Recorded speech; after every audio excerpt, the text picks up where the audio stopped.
Look at that. Whoa. Came up a tad, huh? Yeah. It was pretty steady rain today, wasn't it? Yeah. Yeah. Right at the intersection of 32 and Fisher, close to where I live. Guy's got a culvert underneath the driveway, and he put a drop gate blocking the culvert because he's got a pond. Did it do anything? Oh, it's flooded right across 32 Mile Road. That's the one right at the corner of 32 and Fisher? Yeah. He's got like those two ponds. Yeah, the road commission called Mike and already sent him out there. The guy says, well, my basement's gonna flood. And Mike just told me, he says, well, not the county's problem. My water sensor went off in the basement about 4 o'clock today.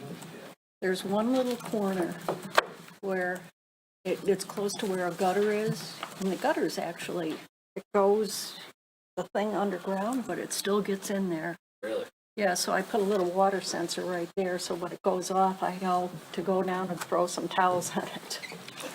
It's not. So, are you reporting or? Oh, Roxanne's going to, she was able to fill it. Okay. Yeah. That's what I said.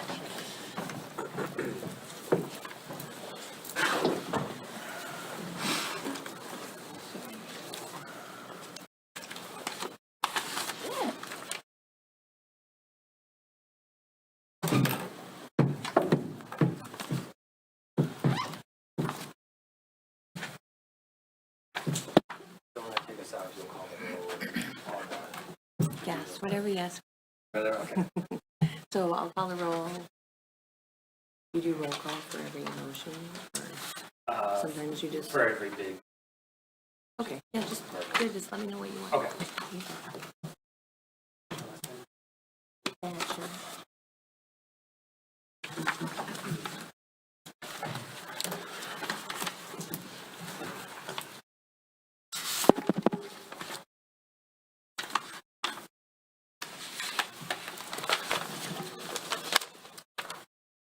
All right. Everybody good to go? Microphones are right there. Test. Can you guys hear us out there? Doesn't it sound like the microphones are on? Test, test, test. You can hear us? Okay. All right. How about Mandy and I? We talk Good luck, hello. everyone. Yeah, the litmus test is if you can hear Mandy, we're good. Can Yeah. you hear Mandy? Hello. There we go. I'll try to talk louder.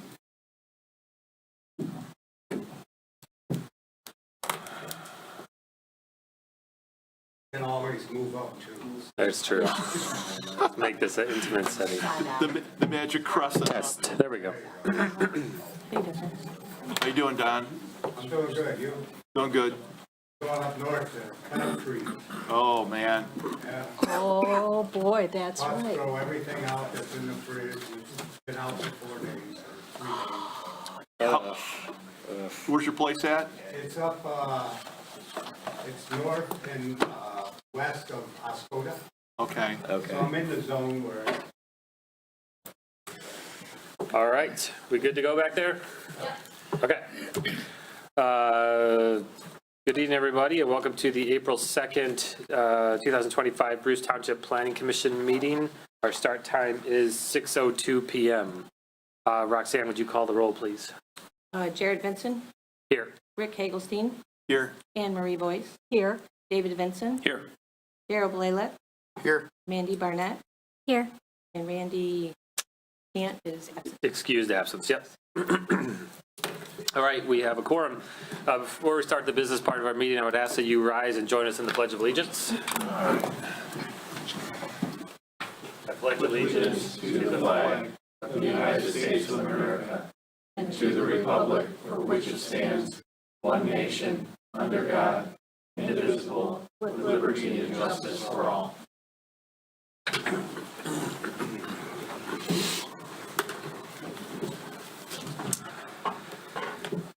Okay, this is a public business meeting of the Planning Commission, but we do welcome public comments at various points throughout the agenda this evening.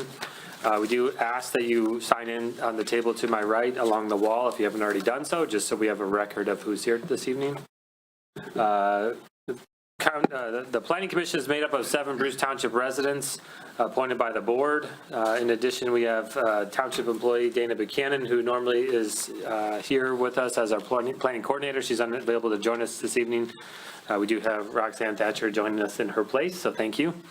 We also have Joe Tangari, a professional planner with Giffords Webster, who advises us on the work that we do.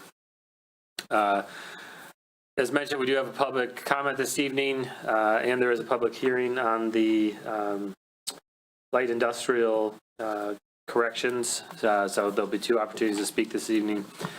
We generally ask that you keep your comments to 3 minutes in length, and please address the commissioners, not anybody in the audience.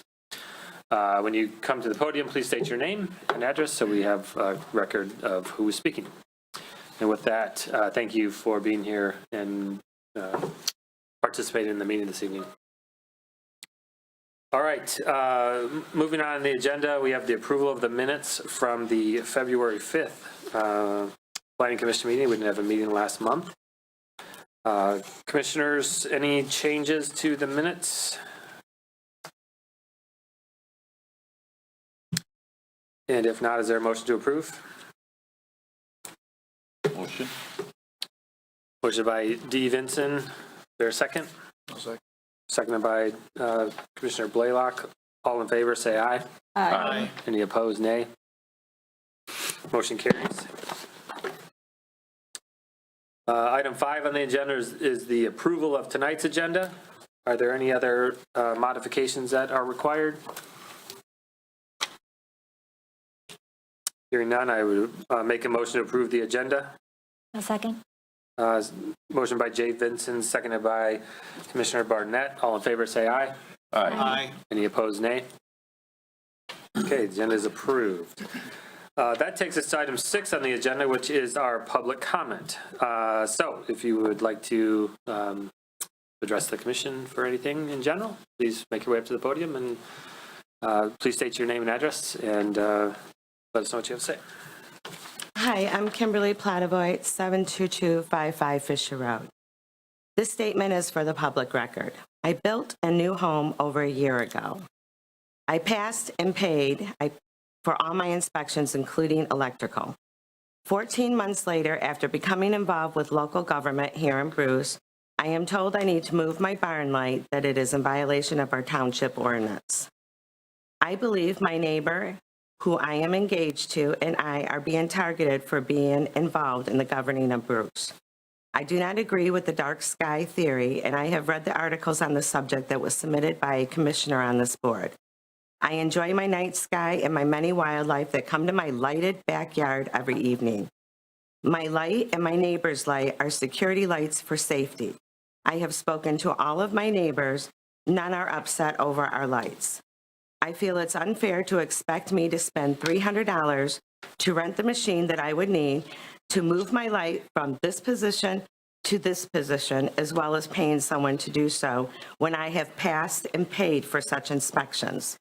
My neighbor's light has been there for over 40 years. The current light that was there, because obviously lights don't last that long, has been there for almost 5 years. A coincidence? I don't think so. Within 3 square miles of my home, there are 4 other homes or subdivisions that also do not meet the current township requirements for lighting. Therefore, it is my opinion that these ordinances are not being enforced for all. I cannot have an alarm system as I have no reliable internet service, so lighting is the best deterrent to crime. Lighting is a safety issue for me and my neighbor. Again, if either of these lights were a real concern, why did it take so long for someone to complain? And why is the only complaint coming from a commissioner on this board and not my surrounding neighbors? Thank you. Thank you.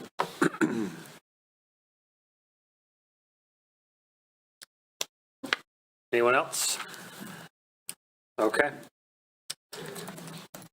That takes us to item 7 on the agenda, which is our public hearing this evening for the light industrial and IRO corrections. So this was when we reviewed the and made some adjustments to our light industrial districts and the allowable uses in there. There was an omission as we were going through the process that we've been discussing, and this is a process to add in the uses that were inadvertently omitted back into the ordinance. Before we open the public hearing, Joe, I know we have the amended ordinance in front of us. Anything to run through there? No, that was basically the summary of it. A lot of moving parts in that set of amendments, and a couple parts just did not move to the correct location. So we're making that happen now.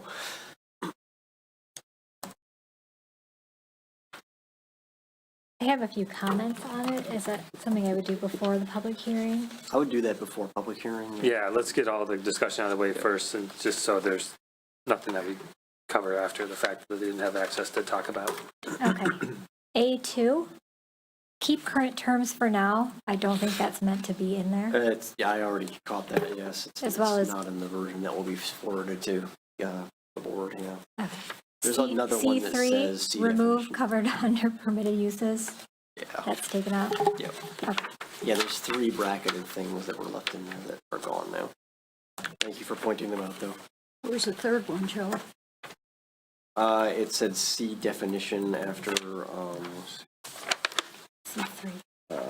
household recycling facilities.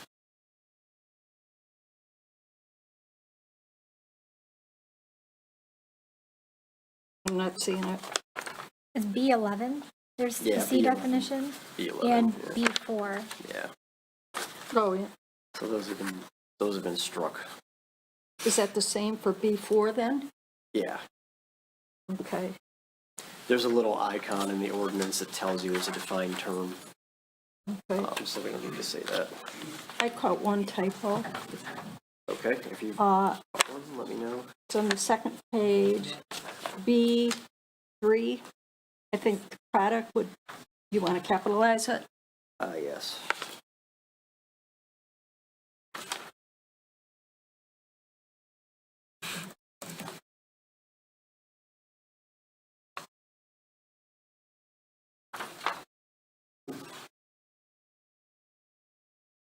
So would I be correct that if this is recommended by us today and it goes up to the Board of Trustees, that these things will be removed and corrected when it I've gets already- into the board's hands? Yeah, I've already done that. So when I'll send the version that needs to be forwarded after this meeting once you guys have done something with it.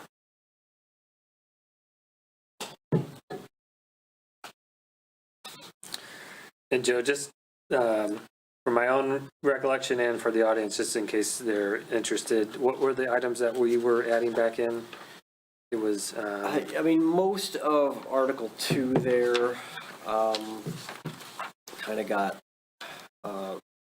lost or misplaced okay. in the ordinance as it was updated. And there was some point in the process where it was just put in the wrong spot and we just didn't notice. So now that it's been noticed, we're going to fix it. So Article 1, re-clarifying the permitted uses. Article 2, re-specifying the special land uses. Exactly, yeah. And then for 3, it's just a different district, the IRO district.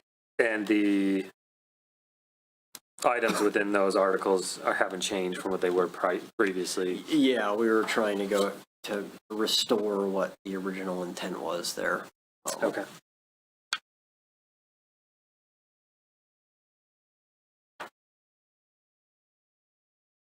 All right, any other questions or comments from commissioners before we open the public hearing?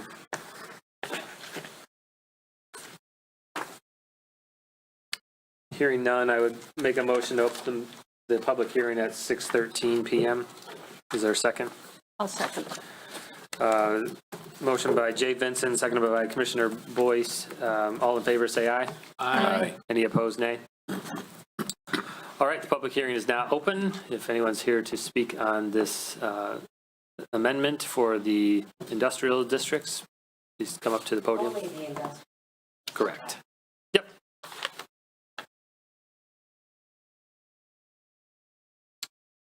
All right, seeing no one interested on that topic, we will close the public hearing at, again, 6:13 PM. Is there a second? Second. Motion by Jay Vincent, seconded by Commissioner Boyce. All in favor, say aye. Aye. Any opposed, nay? Motion carries. All right, so we are back to the commission we would need to make a recommendation to the board on the ordinance amendment. I'm prepared. All right. You guys step in if I missed anything. I'd like to make a motion to recommend to the Board of Trustees approval of the amendment to Ordinance 161 related to industrial districts, specifically to clarify the permitted and special land uses for the LI1 and the IRO districts, which were transposed in the prior final version of the language that was previously approved by the Board of Trustees on June 12, 2024. Thank you, Anne Marie. Is there a second to the motion? Second. We have a motion by Commissioner Boyce, seconded by Commissioner Barnett. Roxanne, would you call the roll, please? Jay Vincent? Yes. You say, Jay That was Vincent. Jay. oh, Sorry. sorry. Hagelstein? Yes. Boyce? Yes. D. Vincent? Yes. Blaylock? Yes. And Barnett? Yes. Motion carries.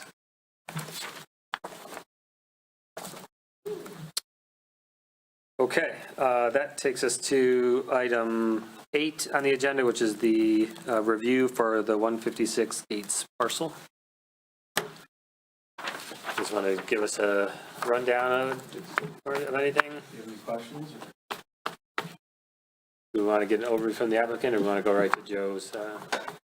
I can give an overview Okay. and then we can go through it Hang now. on, Joe. Jared, can I? Oh, yeah. Yeah. Commissioner Boyce had a statement to make before we get into this. Yes, I'd just like to put this information on the record, especially as David Vincent and Daryl are new to the commission. I reside at Deer Park Condominiums and on the association's board of directors. Deer Park abuts 156 West Gates. My role here on the planning commission is separate. I've been appointed as a representative on the commission to act based on our ordinances and legal zoning requirements, and I will act accordingly and without bias. I don't have any financial interest in the development at 156 West Gates, and I don't have a conflict of interest. This is essentially the same as when during the June 2024 Planning Commission meeting, myself as well as the other commissioners unanimously approved the applicant's request to amend the conditional rezoning agreement. The matter before us this evening is procedural in nature, and myself, as I expect the other PC members, will make our decision based on the professional input from our planner, our engineer, and our fire chief. That's it. Thank you. So I wanted to note that I sent an updated version of the letter. It turned out that I did not have the final wording of the conditional rezoning agreement when I wrote my first letter. So once I obtained that, I updated the letter with the final wording and I updated the comments accordingly. So you should have received a version that's got a little red updated April 1st, 2025. That is not an April Fool's joke. Right. It was on everybody's plate. Should be, you should have it. Oh, If you don't, please let me know. Yeah, okay. So that's the version that we're looking at, because the other version, the original version, has outdated language for the conditions of the rezoning. So, they're proposing a townhome development on 5.23 acres at 156 West Gates. There's a total of 23 bedroom units are proposed. Townhomes are distributed across 5 buildings, each of which has 4 units. The site is currently occupied by 1 single-family home. And as I said, it's 5.23 acres. So the property was rezoned in 2024 to RM1, subject to a set of conditions offered by the applicant. As Commissioner Boyce noted, there was an amendment to those conditions, specifically to condition I. The revised version of the letter has the final language for I based on that amendment. So you're looking at the final set of conditions here. So we've got conditions A through L. I won't read each one of them word for word, but essentially the subject property was to be developed as set forth in the conceptual plans that were included with the conditional rezoning request. And they were going to have to go through all the usual approvals, is basically what it was acknowledging. I mean, they were going to have to do that anyway, but it was placed in there as a condition just to be clear. So they have submitted an application for and site plan for approval by the Planning Commission. If the Planning Commission approves that, then they'll have to go through engineering review and fire and all that other stuff. The existing home on the subject property will be removed was the next condition. The home's not specifically shown or labeled for demolition or removal, but the site plan shows new buildings built in the location of the old home, so we can infer that it is going to be removed. Final site plan for the proposed development will consist of either 5 ranch-style attached condominium buildings consisting of 4 units each, or 4 ranch-style attached condominium units of 4 units each with 2 separate duplex units. They have presented 5 4-unit buildings with ranch-style units. Each building within the proposed development will be bricked and built to the renderings attached as Exhibit B. I actually threw that at the end of the revised letter, so if you look at the last page of that letter, you can see what those renderings look like, and compare it to the renderings that you received with the current version of the plan. So the, where was I?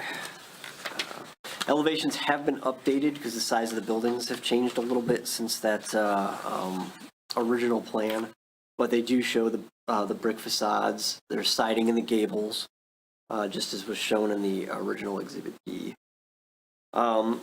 Each unit within the proposed development will consist of at least the following: a minimum of 1,400 square feet, 2 bedrooms, an attached 2-car garage, a front porch, a rear concrete patio, and a basement.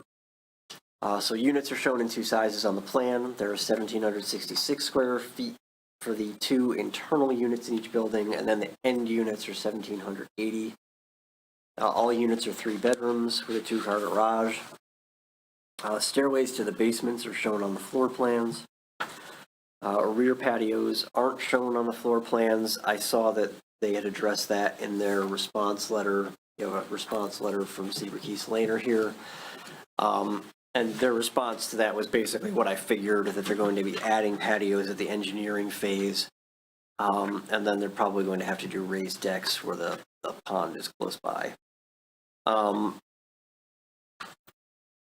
see. Front porches, they are stoops leading to the front doors, essentially. Item F, each unit will have its own well.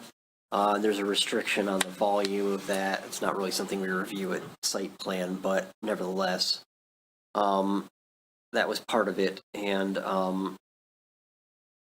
they state in the condition that Romeo water is being provided to the parcel, and if feasible, the owner might utilize that water source for no more than 4 of the 20 units in lieu of individual wells. That's of course something that's going to need to be worked out with Romeo and through the engineering process. So that's not something we have a definitive final answer on at this point. There aren't well locations shown on the plan. The Macomb County Health Department approval is going to be required for proposed wells in their locations. Eagle approval might also be required depending on various factors. Any use of Romeo water, of course, would have to be authorized and agreed upon with the village. Item G was that the road for the proposed development will be built to the standard specifications required by the Macomb County Department of Roads, and would be approved by the township if it was a private road. Macomb County Department of Roads isn't currently accepting new public roads, so that would be private. That would require the PC to approve it as such, provided that you approve the site plan itself. Final road specifications in terms of pavement thicknesses and pitches to the gutters and things, that's all going to be worked out at engineering and reviewed in detail. That there are standards for how the water rolls off the center of the road and is directed to catch basins and things like that. The proposed development will utilize Bruce Township sanitary sewer, subject to appropriate and relevant site plan approvals. So the plan shows a preliminary location for a sanitary sewer lead. The engineering review does have some comments on that. That's, again, a preliminary location for the sanitary sewer lead. It may move in the course of engineering review somewhat, just based on whether or not that turns out to be the best location for it. I didn't really have a comment on the development is supposed to be advertised as a 55-year and older community, subject to fair housing laws. J is a condition that during the development phase, the developer is going to preserve as much as possible trees for privacy along the eastern property line shared with the Deer Park condominium. The developer will ensure a landscape berm with trees will be on the western property line shared with 170 West Gates. We do see that berm on that property line with 170 West Gates. There are some preserved trees along the eastern and northern property lines, more on the northern really. I do have some landscaping comments further into the letter. Item K and L, I didn't really have comments on. They're more engineering items, or in the case of K, really more of a health department water item. So during the development phase, if there's any temporary water supply issue caused by utility installation or dewatering activities, they've got kind of a responsibility to compensate properties, adjacent properties, where that occurs. And then L is that they would work with the Macomb County Department of Public Works and Eagle on any dewatering process that needs to occur on the site. So that gets us through the conditions. Looking now at what we have going on around us. To the north, we have R1B zoning and single-family homes. To the east, we have RM1 zoning that's attached to single-family quadplexes. It's Deer Park. To the south, which is Romeo, there's single-family zoning and there's single-family homes. And to the west, we have a mix of R1B and one little RM3 parcel that has a small apartment building on it, but otherwise it's single-family homes. Looking at the dimensional standards of the RM1 district, the setbacks are met, as is the minimum lot area, and the front setback is the required 60 feet. The side setbacks to the east and west are both 50 feet, 20 feet is the minimum. And then there's a 50-foot minimum to the north, and they're at about 125 feet. I did not see a building height on the plans, so I wasn't able to comment on that. They're one story, so the chances of them being above the height limit are extremely low, but we do need the number.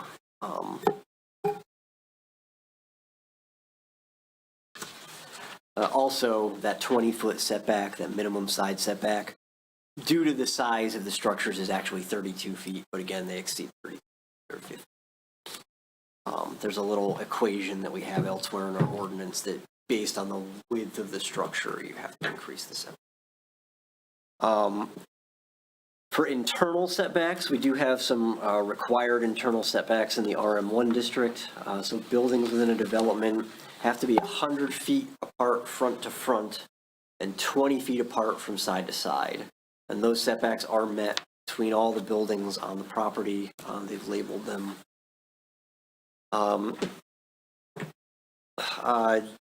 There's a density and minimum lot area per unit standard that we have for the RM1 district. It requires 6,000 square feet of lot area per unit, not exceeding 2 bedrooms plus 500 additional square feet for each additional bedroom. We have 23 bedroom units proposed for the site. That would require a total site area of 130,000 square feet. They have 227,818 square feet, so that standard is met. Looking at minimum unit size, RM1 requires 640 square feet for 1 bedroom units, 800 square feet for 2 bedrooms, and 1,000 square feet for 3 bedroom units. The conditional rezoning establishes a 1,400 square foot minimum, and that is met by the 1,700 plus square foot units. For off-street parking, multiple family residential uses require 2 parking spaces per 1 bedroom unit plus 0.5 spaces for each additional bedroom. So 2 spaces would be required for each unit. Each unit does have 2 spaces in a garage plus 2 spaces in a driveway. There are 8 visitor spaces provided as parallel spaces along the entry drive as well to that berm. Circulation, service drives are required to be 22 feet in width, and they're at 24 feet. Parking lot trees, it doesn't really have a traditional parking lot. There are 8 surface spaces provided on the site, separate from the driveways and garages, which would require 1 parking lot tree. Green belts, berms, and walls. So the properties to the north and west have single-family zoning, and the property to the east has RM1 zoning. Conditions of the rezoning to RM1 include a retention of some trees as possible for screening to the east and a berm along the driveway. Screening the property to the west, so 22 preserved trees are shown protected by tree fencing along the north and east property lines. The plan also preserves 25 trees along the western edge of the site. Section 519 requires a 10-foot planted buffer with a chain link fence, a masonry wall, a berm, or another form of suitable screening approved by the Planning Commission between any use and a residential use. So, as noted, that berm is provided along a portion of the western property line that's parallel to the access drive. Otherwise, they're proposing green belts. Some existing fences are noted on the plans. No new fences are proposed. Row of arborvitae is located at the end of the cul-de-sac there to screen that from property to the north. That's where you would get your headlights. In general, I was kind of looking for a fuller accounting of the location of proposed existing fences. I was just a little unclear on how many of those property lines had existing fences or if it was all of them. As for the proposed trees, the green belt do exceed the minimum of 1 tree per 30 feet, except in the 10-foot green belt between the retention pond and the eastern basin, or the eastern property line. There's not really much shown there. The plan does include some additional interior canopy and evergreen foundation plantings for all the buildings. Section 520 of our ordinance requires the preservation of wooded areas. So when greater than 50% of the trees on the site are to be removed, the portion of removed trees in excess of 50% is supposed to be replaced at a rate of 200%. So this site has 304 trees, 254 of which will be removed, 50 will be saved.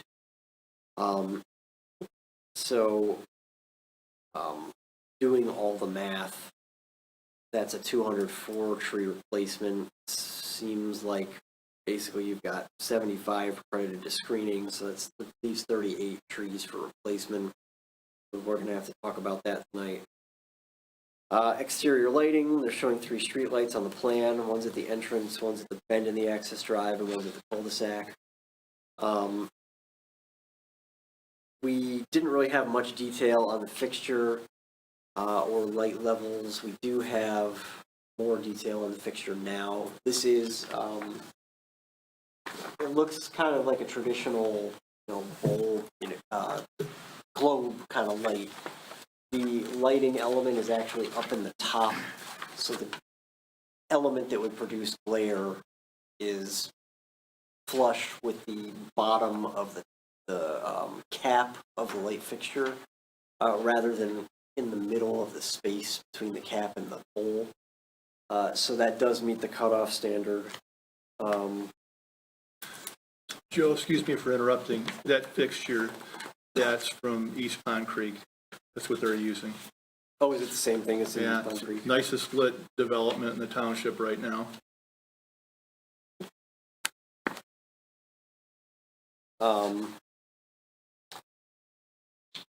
Let's see, they don't have a trash enclosure because they're gonna do conventional curbside pickup.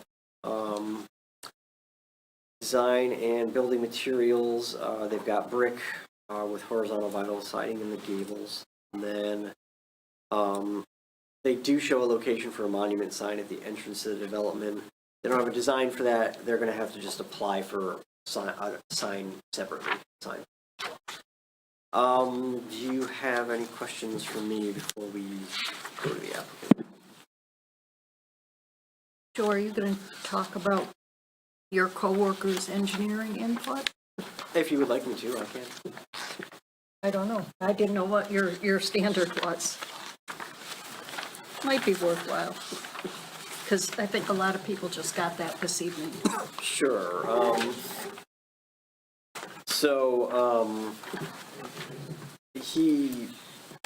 And of course, this is all going to be reviewed in more detail at the engineering phase. What he does at the site plan phase is he kind of just looks at it from kind of a broad perspective and says, all right, here's what I see. So he is going to be looking for some updates to the legal description, which is a bit technical, but I'm sure can be accomplished. Item 4 is probably the one that I would call the most attention to, because I think it's going to be require the most work. First, to review the proposed drainage appears to be directed toward the Deer Park condominium and other adjacent parcels. Per the township ordinance, the proposed grading should be revised to prevent any discharge onto adjacent parcels. Grading will be reviewed as part of the building. So there's going to need to be some adjustments made there so that we're keeping things on site beyond your usual agricultural runoff rates.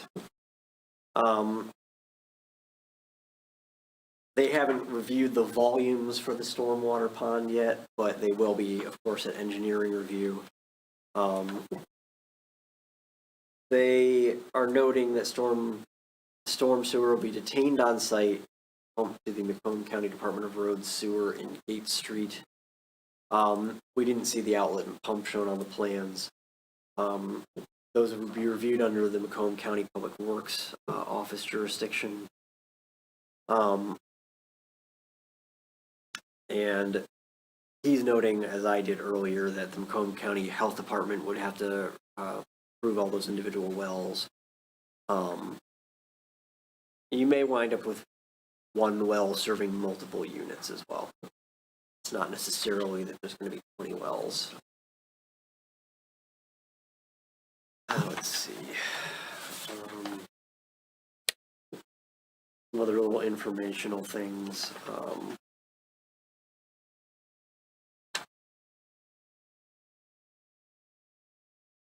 When they have a final route for the sanitary sewer, they'll adjust the locations of trees in particular. Bushes and stuff is not usually that much of a problem, but trees that are going to send roots down, you usually want to move them off to the side so that you're not digging them up or knocking them down when you have to get to the pipe.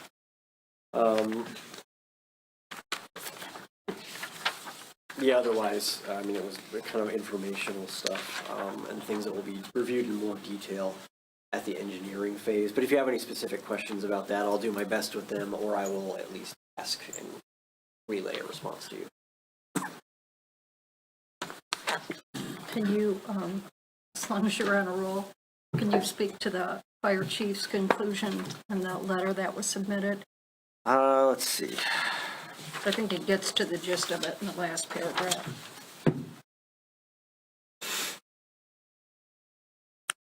Yeah, so the fire chief might be looking for more width on that access road. Actually, not. Or actually, he thinks that the county might be, but he 24 feet is his minimum. This is the first time I'm seeing this, so. What's it marked with a fire lane, right? Yes, he does want a fire lane marking. That would be one direction? I think it has to be one direction, yeah. Would that interfere with the availability of guest parking spaces as you? No, those are in excess of the 24-foot width of the maneuvering area. So you would mark the other side as no parking. Okay.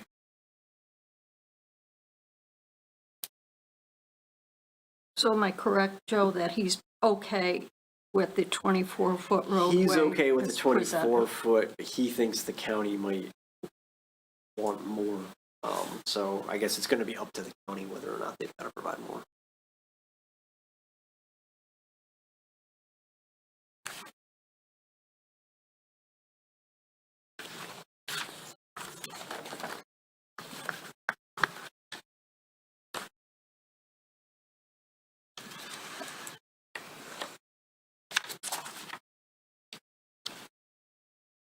I have a few other questions, Joe. Is now the time? Yes. Is it proper that we're talking about a preliminary site plan here? Is that a proper way to term this? Because I know we'll get another one. Well, so the way we typically do site plans is that you grant site plan approval and then it moves on through the rest of the phase. So in that sense, it is a preliminary site plan because they've still got to get through engineering and all that. So yeah, you are sort of the first approval. Okay. And then their final approval comes much later in the process once they've gotten through engineering review and then they move on to building. My next question concerned our ordinance language about, I think it's actually the site planning ordinance. And within the context of that, it speaks to a development impact statement and a traffic study. Am I correct that because this was a rezoning, that's done? Yeah, we've already seen Good. that impact statement, yeah. Yeah, that's fine. Okay, So good. nothing would have changed, so. And then, can you describe how substantial that berm may be by looking at the drawings, or perhaps the engineer would like to do that? Just in terms of width? I don't think I can tell what the rise to run is just based on a glance at it. Okay, So I would ask the engineer to speak. that's, I believe my engineer had the same comment about the pond. He wasn't sure what the slope was because he didn't see markings. maybe it's just not determined. Yeah, elevation. I mean, it looks 6 feet-ish.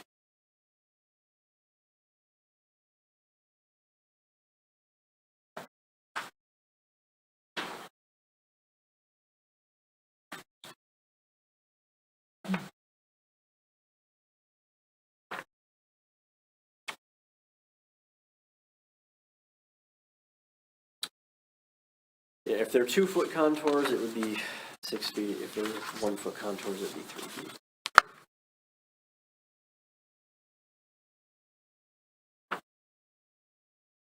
Other questions for Joe?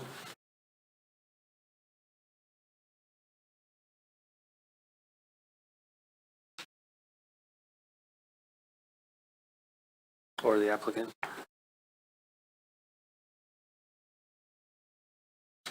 I have a couple questions for Tom.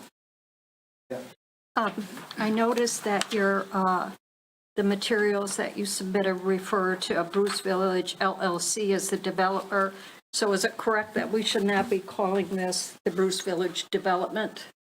That really hasn't been determined yet. Okay, Yeah, the name might change, but okay. for now. So we're that's still what it okay is. calling it the 156 West Gates Development? Okay. Also, just to confirm, I tried to do the math. Initially, when the site plan or the conditional rezoning diagrams were submitted, you were looking at 1545 square feet. And now I see an average of 1773, which is clearly acceptable within the ordinance. When I computed the amount of additional building footprint that would be taken by the buildings themselves, I came up with something around just under 2%. Does that sound right? I don't really know what the percentage is. Okay, I don't know what the difference was. okay. It seems pretty small to me. Yeah, so I can field that on number 3A. I just got this at 3:30 in the afternoon yesterday myself. So I was going on the original one.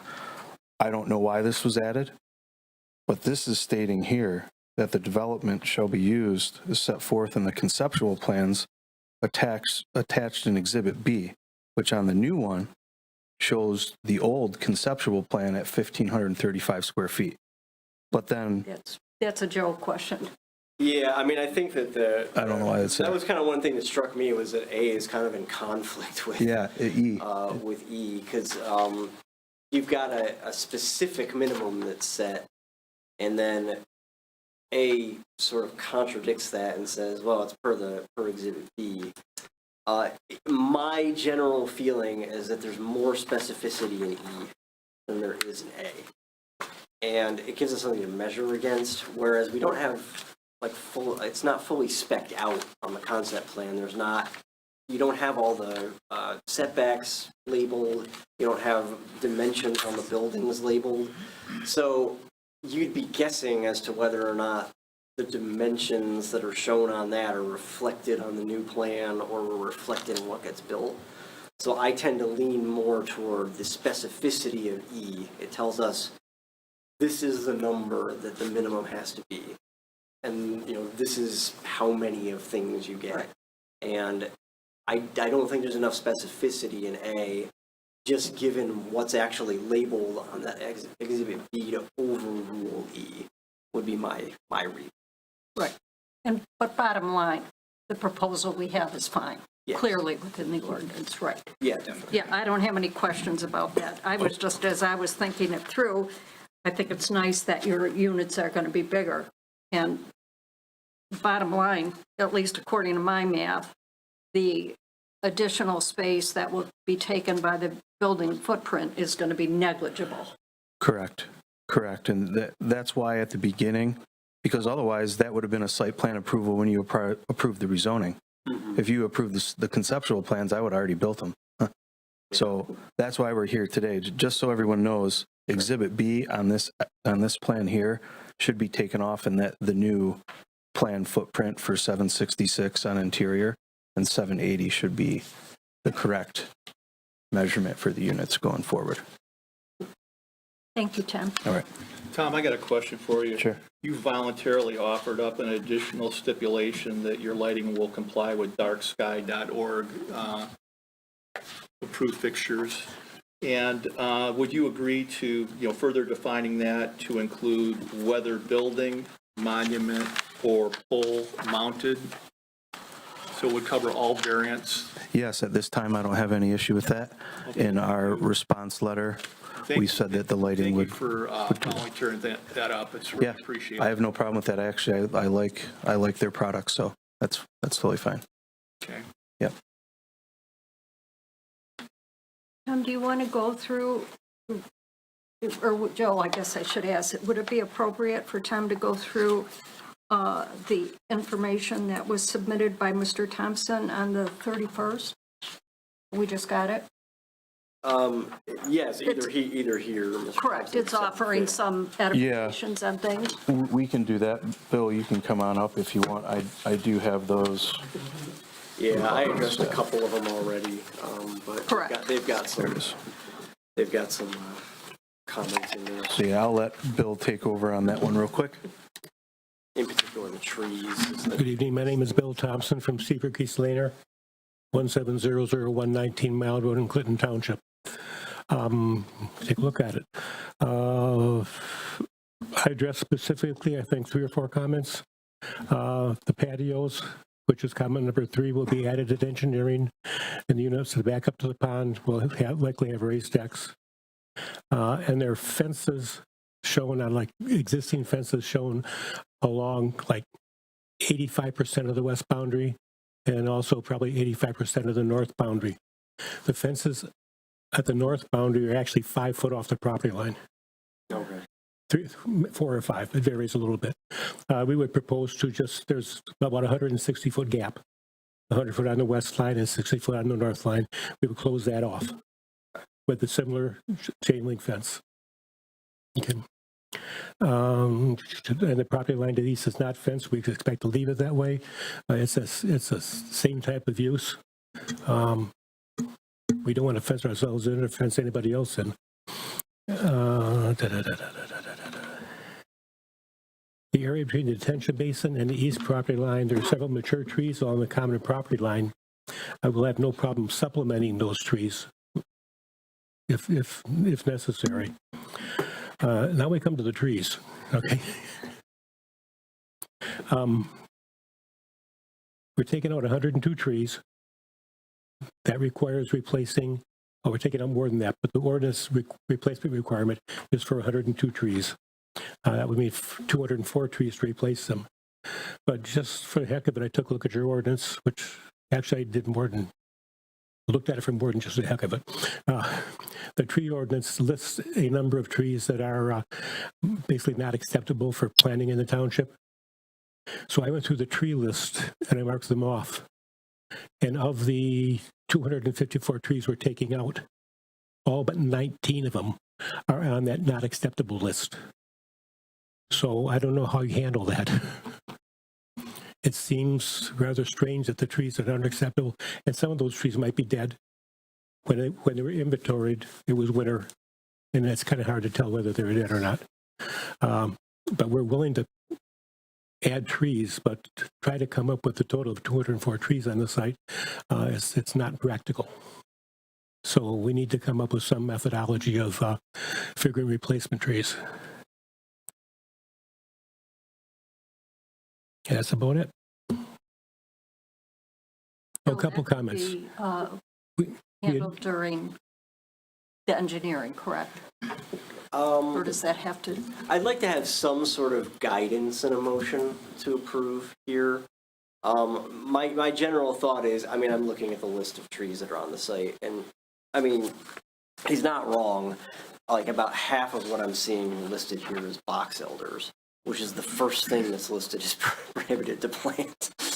So you do have a lot of trees that are being taken out that you wouldn't allow someone doing a new site to put in the first place. There's some great trees in there too. There's a few cherries and black walnuts and things that, those are pretty nice trees. But yeah, and there's some soft maples in there, silver maples specifically. There's a bunch of them listed on the inventory.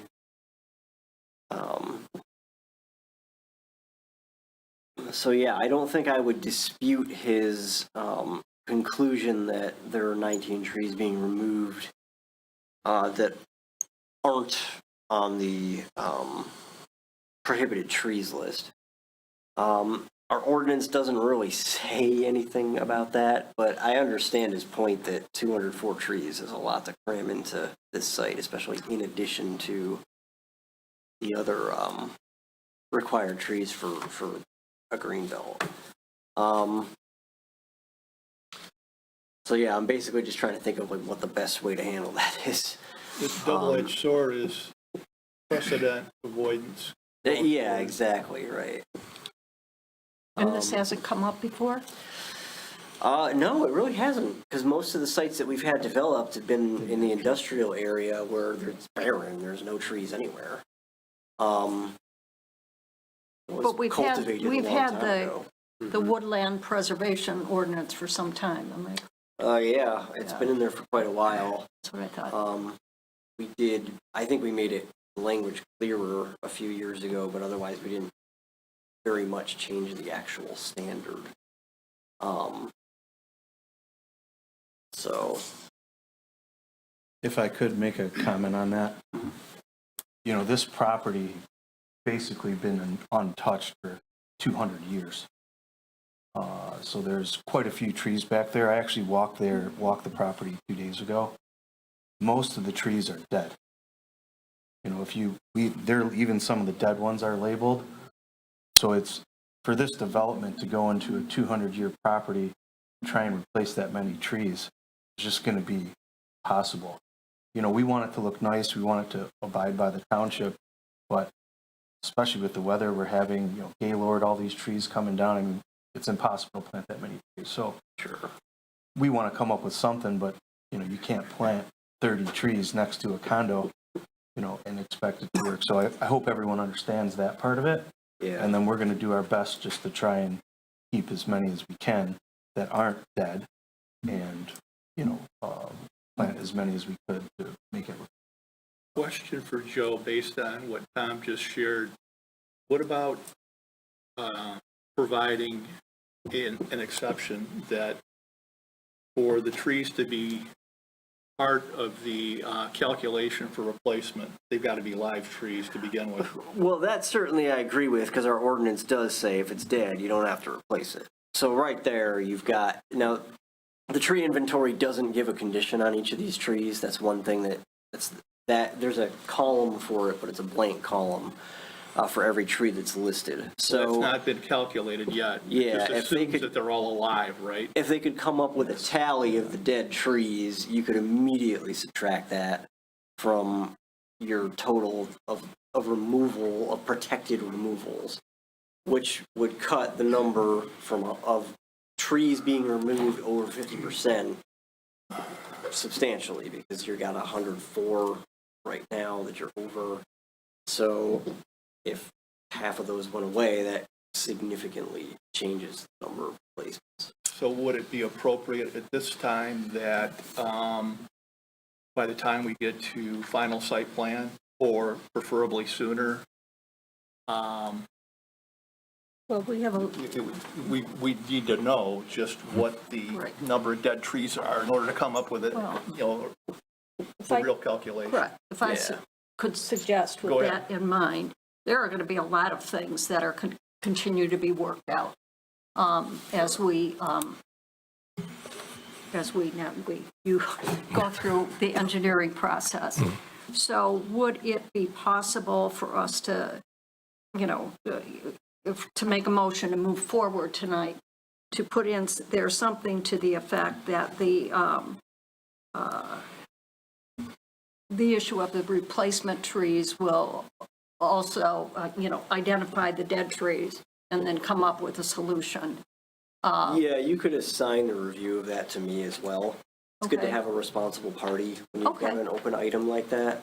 And then I can take a look at what they're saying is dead, and I can say, all right, that reduces the replacement requirement to this, and we can move Right. from there. And as part of that, you would ensure that what your conclusion is that makes us, we stay solid with our ordinance. Right, you'd be compliant. The plan would be compliant with your Exactly. ordinance. Yeah, exactly. Typically, we would classify trees as dead, poor, or good. Poor being trees that we expect are dying. Maybe Yeah, half are dead already, you know. You're going to have some trees that are technically still alive, but there's like one branch with leaves, and Yeah. the rest, those, I mean, they're substantially dead. They're not coming back. So, I mean, you're going to, I don't know who's doing your tree survey, but they're going to have some idea of what really I think qualifies as a I dead use the tree. term salvageable. Yeah. A lot of these trees are gonna have suckers growing from the roots. That tree's alive, but it's not a salvageable tree. Sure. So those are, you have to have an Correct. take a look at them and dictate which ones are salvageable, which ones are not. And Yeah. again, just real quick, so we're looking at, what's our shortage? You have 204 trees. What do you, I think we have 38 based on its calculations. 4 is the number. It's a pretty substantial shortage. okay. So, but what's the difference from what they're 162? 162 or 166? 166? 166, I think. Yeah. That's, Joe, you had the Yeah, we're not that. 38 was the number of short. They were, they have 38, 204 is what's required. Oh, Yeah. okay.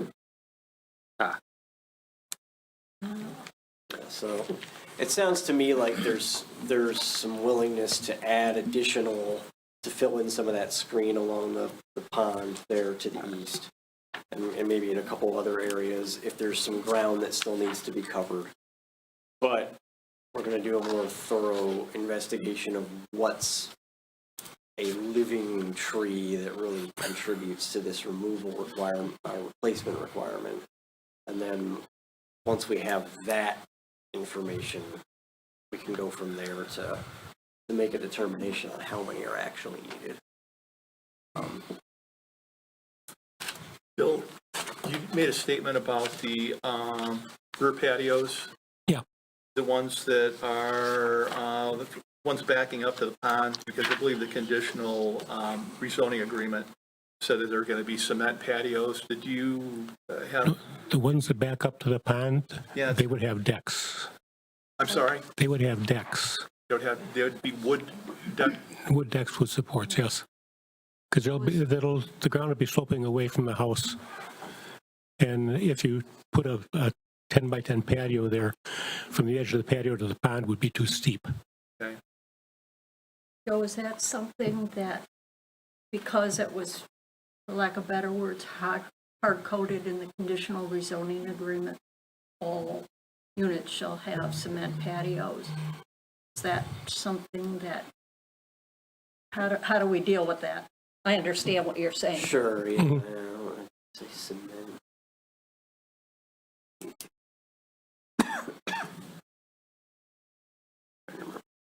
It's 3E. 3, yeah. Rear concrete patio.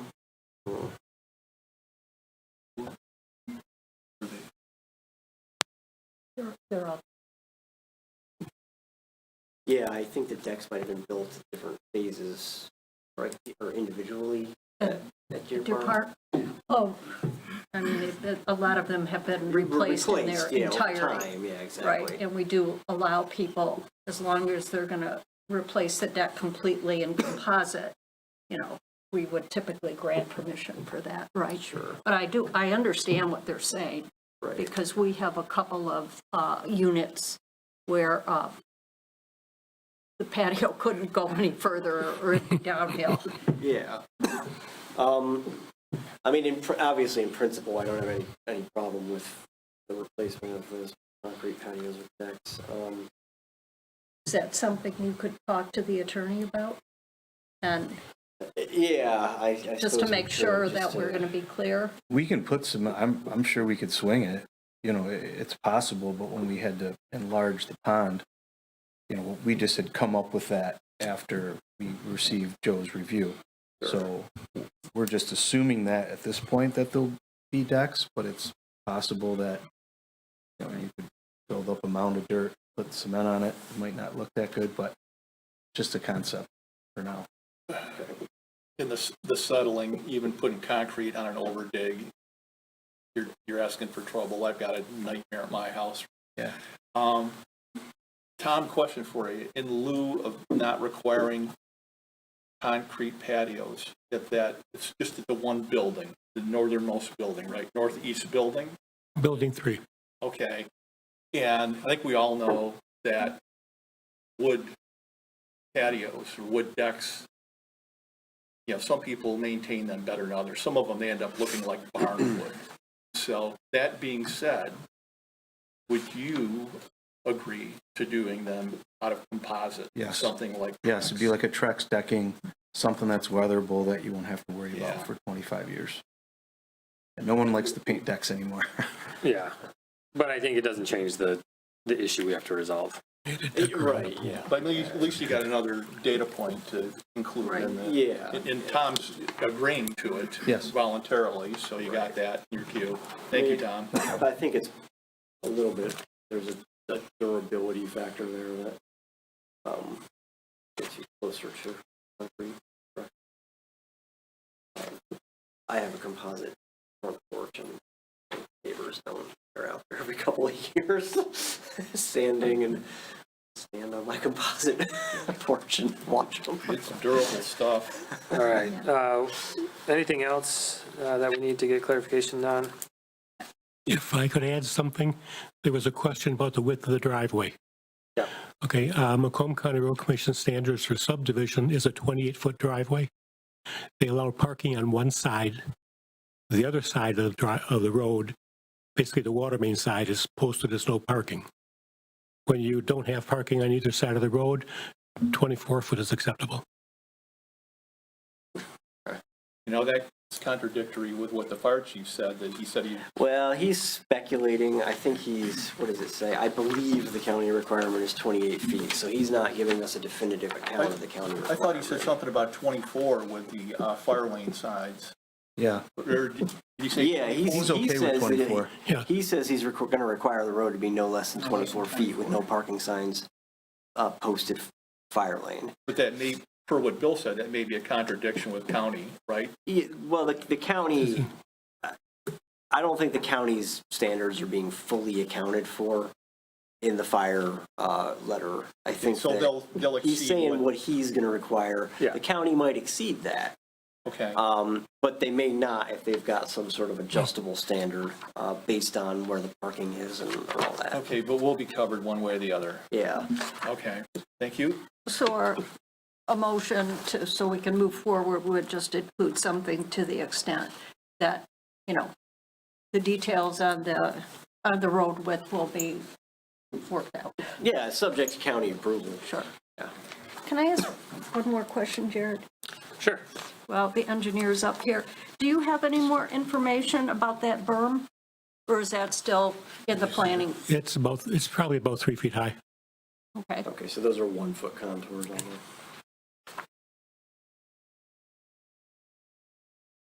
And there's trees on it. Trees there.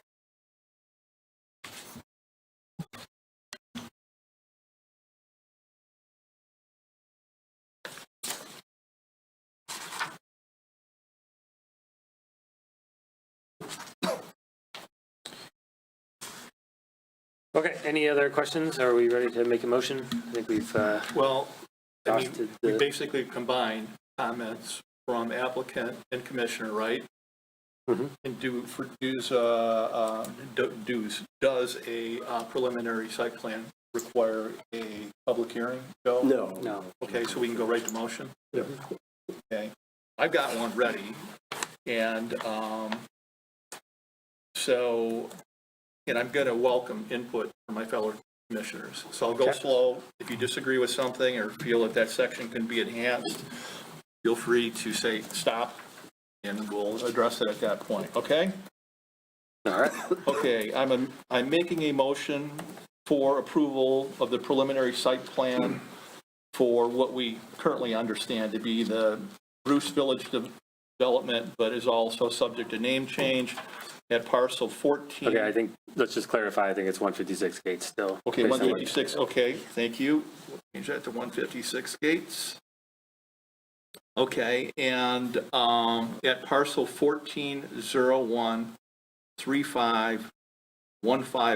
140135151025. And Roxanne, you'll be getting, you and Dan will be getting a typed up version of this. Okay, all right. With the following stipulations to be addressed when a revised site plan is submitted. These stipulations are premised upon the review letters from the township's planner, engineer, and fire chief. The final review of the site plan must also comply with other conditions stated in the conditional rezoning agreement as amended, as well as all other ordinance and engineering requirements. The stipulations are: the building height shall be specified and compliant with the zoning ordinance. Cement patios shall be shown except for the units backing up to the pond. May have a raised deck, and per the applicant's stipulation, voluntary stipulation agreement, that where the raised decks must be used, they will be constructed out of composite materials and not out of wood. I think that one needs to be subject to a review of the conditions Okay, Right, and Previous condition, okay, right? good point. Subject to conditional rezoning agreement. Yeah, amending that or it's got to be altered, I think, because that was a legal document, I believe. Just want to specify that to be building 3. You said that's a good idea. units that Yeah. back up to it, but it's only building 3. Building Okay, three. so Joe, you're going to advise on that, correct? Yeah. Okay, all right. So you're going to advise what, Philbrook or Dana, and then we'll know what our involvement as planning commissioners is? Yeah. So, yeah. Okay, I'd just say the planning commission approves of composite decks in the units of building 3 pending legal assessment of compliance with the conditional rezoning agreement. compliance. Okay, got it. Okay, next, any gaps in existing fences to the north and west will be closed, and no fencing will be added to the east. Trees will be added to the east of the pond basin to achieve the required amount. Well, does that should we- account for all of the gaps of trees? Because I think that was still the open question. Okay, so we need to include some wording based on what we just discussed, right? Yeah. Yeah. That the tree calculations will also, Reassessed. I'm sorry? It could be reassessed. Yeah, reassessed based on identification of dead trees or nearly dead trees. Yeah. Tree conditions to be assessed Tree conditions to be assessed. and replacements to be recalculated accordingly. By Joe. So we have to put the accountable person in there. Yes, and I will do the review.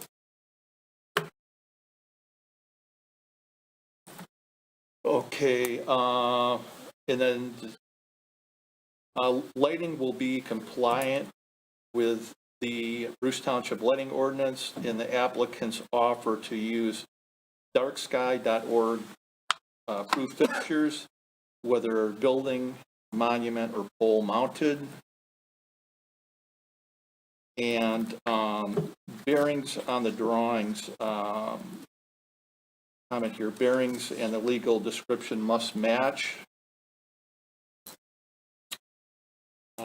Drainage must be revised to ensure no discharge onto adjacent parcels. I think you could just cite the engineering letter generally. Okay. And note that, that will all be ironed out during engineering. This is review. somewhat redundant, but, okay, and drainage requirements for the existing storm sewer and pond basin must be reviewed, and that'll be done during final as well. Pond outlet and pump are subject to review by the Macomb County Department of Public Works. Individual wells are subject to review and permit by Macomb Health Department. The presence or absence of floodplains and wetlands must be shown. Landscaping in the area of the sanitary sewer must be outside of the sanitary sewer easement. The dry hydrant pipe leading to the pond should be shown.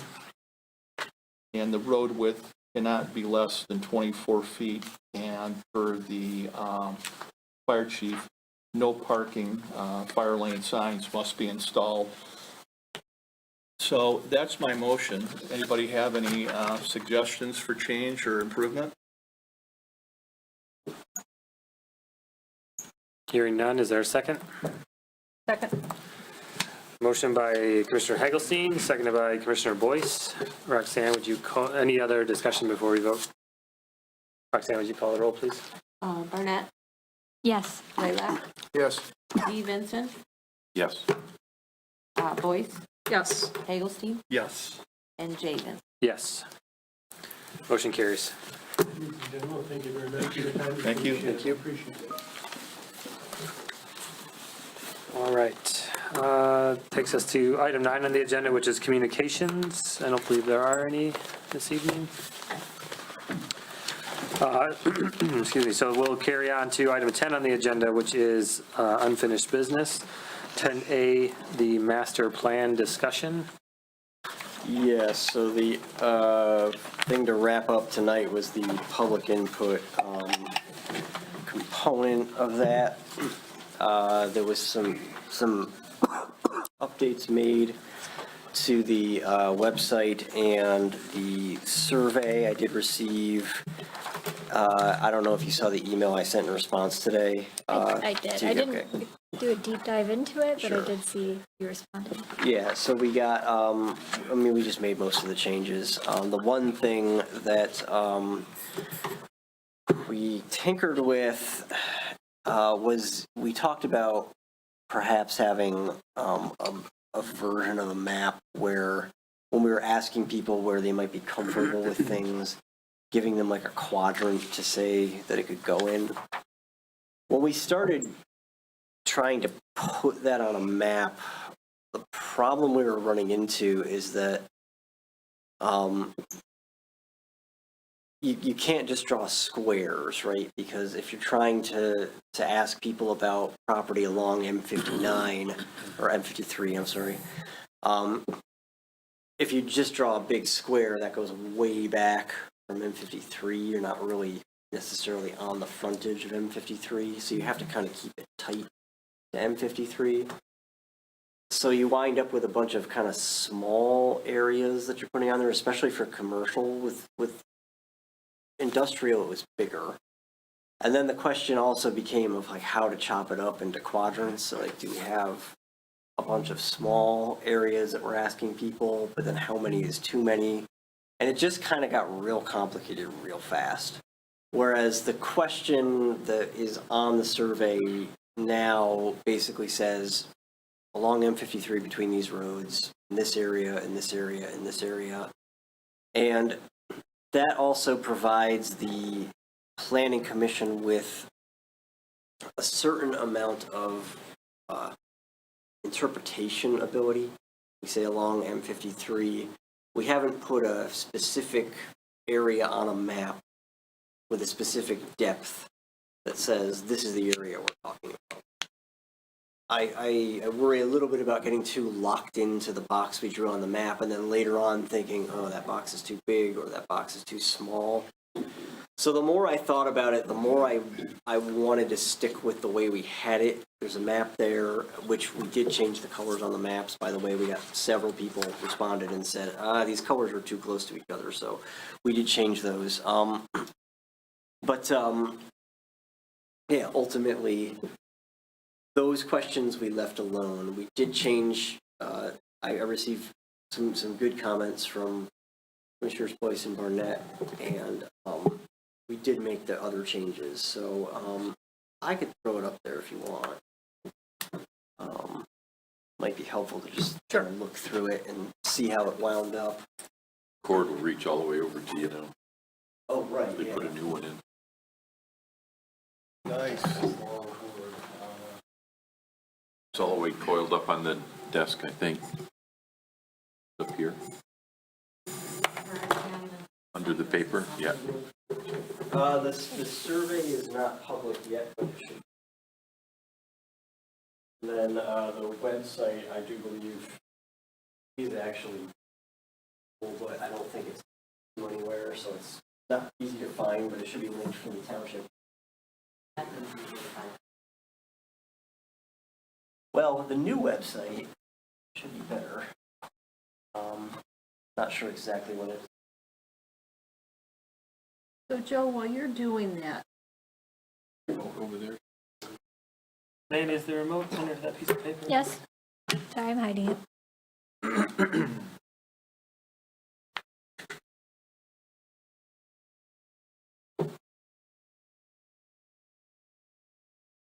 Joe, while you're doing that, when you were speaking of, the struggle you were having with how to box up M53 versus not M53, am I correct that when the data is summarized, there will still be a chance to, it could be really clear, Sure, yeah. in which case it's, we've got a clear message. But even if we were to determine, there's a sense that maybe it could be or it shouldn't be. I mean, we're not forcing ourselves into a box in terms of deciding where exactly. Right, yeah, exactly. So the initial questions of the survey, I think we were all very comfortable with last time. So just kind of an icebreaker. What do you like most about Bruce Township? It gives us a sense of kind of what people's mindset is going into these questions. We're going to be asking them about commercial uses and industrial uses. And, if we're hearing a lot about like the bucolic nature of the township, it gives us a sense of, all right, so people are thinking about commercial and industrial uses from the perspective of people who are enjoying rural tranquility. In a few words, describe what you would like Bruce Township to be in 20 years. It's another kind of qualitative thing, gives them a chance to just sort of tell us, well, here's what I think, where I think we should be going. What are the biggest challenges facing Bruce Township today? Got a bunch of options here that we're going to select 3. That'll give us kind of a ranking ultimately. Is it going to prevent 4 or more? Yes. Okay. Yeah. Then we have some strongly agree to strongly disagree statements, and based on the initial feedback we got, we added some, and we were content with that last time. A question about kind of if you're going to get additional things, what would you most like to see? And then if you're going to get additional things, what would you least like to see? And then we get into question 7, 8, and some of the other ones. And this is where we had the most discussion last time, and there was the most feedback from commissioners in the meantime. So I think largely what I heard is particularly Commissioner Barnett spent a lot of time on this, is trying to sort of set the stage for why we're even talking about this. Because there's a trade-off. You have significant tax revenue from industrial and commercial land, but then you have additional, externalities that are, of course, the trade-off for so trying to explain that up front and then get into the question of, do you think we should be entertaining any more of this? And one of the answers for both types of land use is a simple no, we should not be entertaining this. And then the other kind of degrees are we should be proactively looking for more, and then we should be open to considering additional.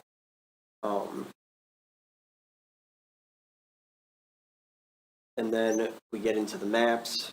So there's the industrial map. We only have 2 districts. That's the revised one, right? Those colors look nice and bright. Yeah. So there's that. And then this is saying the map shows where land in the township is currently zoned for industrial use. If we were to permit additional, where do you think it'd be most to do so? And then we've got the same options that we had before. And then for commercial as well, we have more options for where it might go.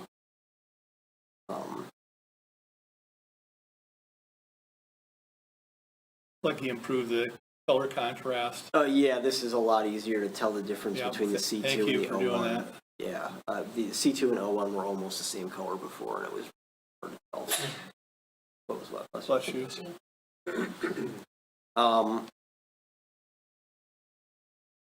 This question 11 was turned into a ranking question.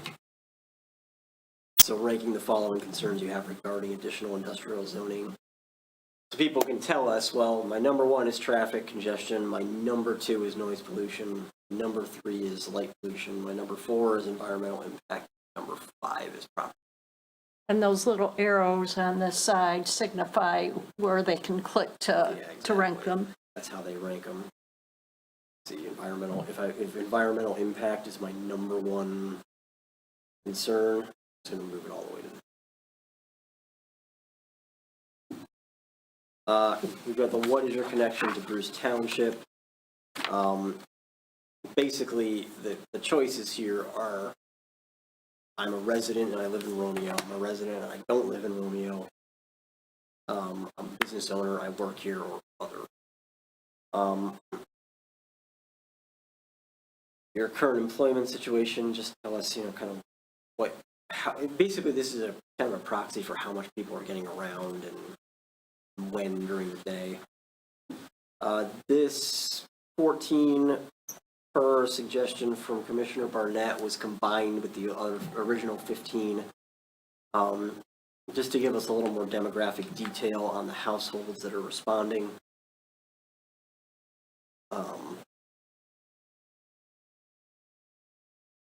We have the how long have you lived in Bruce Township, and then an open-ended, just tell us what you think question, which you pretty much put in a survey, just in case someone's got other thoughts that aren't covered by the question at hand.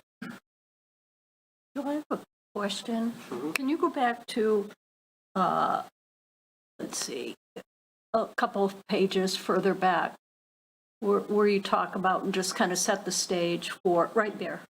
7 and 8. 7 and 8, thank you. Right there. It seems like at one time we talked about, as part of those things that are on the front page that persons could click on if they chose to get more information. Are we still going to add a piece to one of them, or perhaps create another one where a person could easily click on it and get an idea what the permitted and special land uses are in the different districts, for instance, C1, C2, C3? Very easy to add, yeah. Okay. Yeah, I think it should be a separate.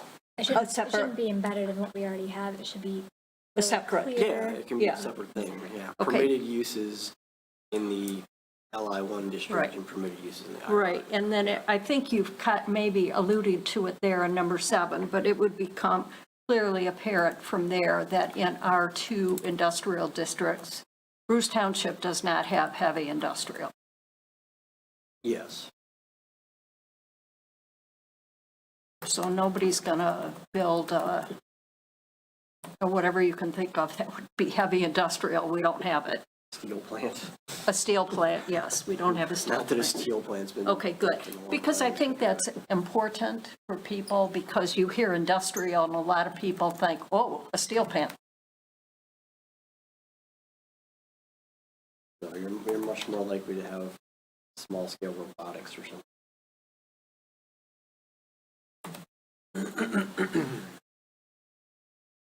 Yeah, I can add that to the project website tomorrow.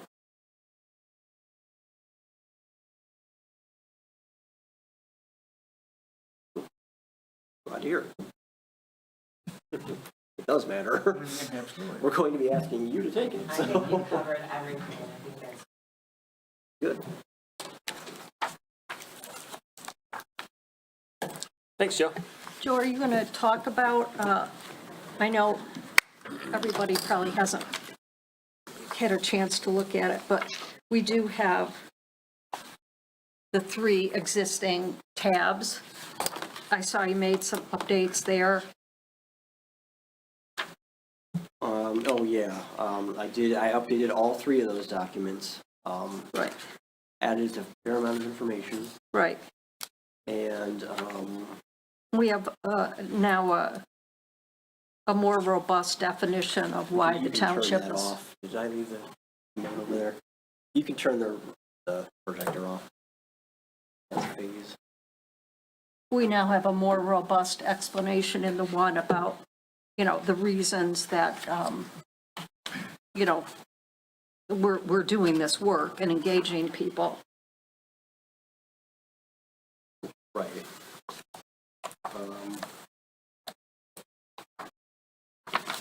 Sure he has it over there.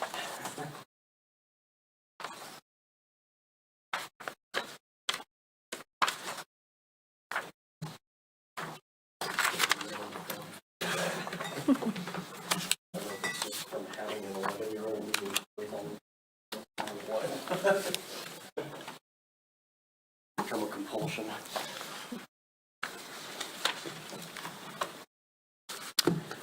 All right, so I think at this point, surveys Yes, we can. a few steps away from complete. Want to talk about that, the tax thing, or take it? I'm not prepared to go into any detail on it. We Okay. did ask the treasurer for some information on where the tax base is generated from. And so we got some information today. I haven't had a chance Oh, to okay. digest it enough Yeah. to We can look at it next time. talk about it. Yeah. But yeah, we can make the survey live, and share that with the township and all of you, so that you can share the link around. And then the website, I will add that information. And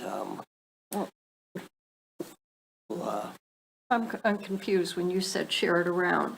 I mean, don't we need to determine what our communication strategy is? well, yes, I mean, the township does need to know what it's, where it's going to be distributing it, and Right. the time frame over which it's And going that to would be distributing it. within our purview to define that, correct? Yeah. Can we talk about that, or is, just so we're not getting behind the ball on that? So we can talk about that. One thing that I will say is that from my perspective as an outsider, I don't necessarily know all of the communication avenues that are available to the township. So what I can say is, if you have social media, you're going to want to use that. If you have regular mailings or newsletters, that's another avenue that you're going to want to use. You have a library system that you can use to help get the word out. Particularly, you may find that you have people who, for various reasons, aren't either can't take the survey online or don't want. So having some physical way to take the survey is important. We have used libraries and municipal halls in the past as a way to, as locations to provide that kind of service. Senior centers also is another really good place to put that kind of thing, because oftentimes the people who are least comfortable taking something online are our oldest citizens who did not grow up doing things online. So those are a few things. Right. We're not in tax bill distribution. Yeah, I got some season. information on that, actually. So we don't really have that to stick it with, which that's always a reliable one because it goes to every Yeah. property. Yeah, but, I got I'm sorry. no, go ahead. Okay. We do have the township website, and it's becoming, Being revised. right. Yeah. So we're getting close on that. And it is, Civic Plus is really nice. Yeah, you You can know, make it part of the feature, launch yeah. of that website. We do have a township Facebook page.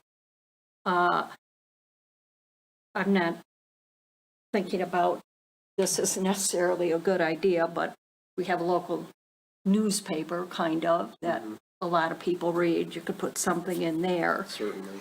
I think a thing that we're going to have to be cognizant of is that a lot of things in this area are joint, like our senior center is joint. Our library is a joint with surrounding communities, so I think care needs to be exercised so that somebody from Washington in the office or at the library doesn't see this and mistakenly think, because Yeah.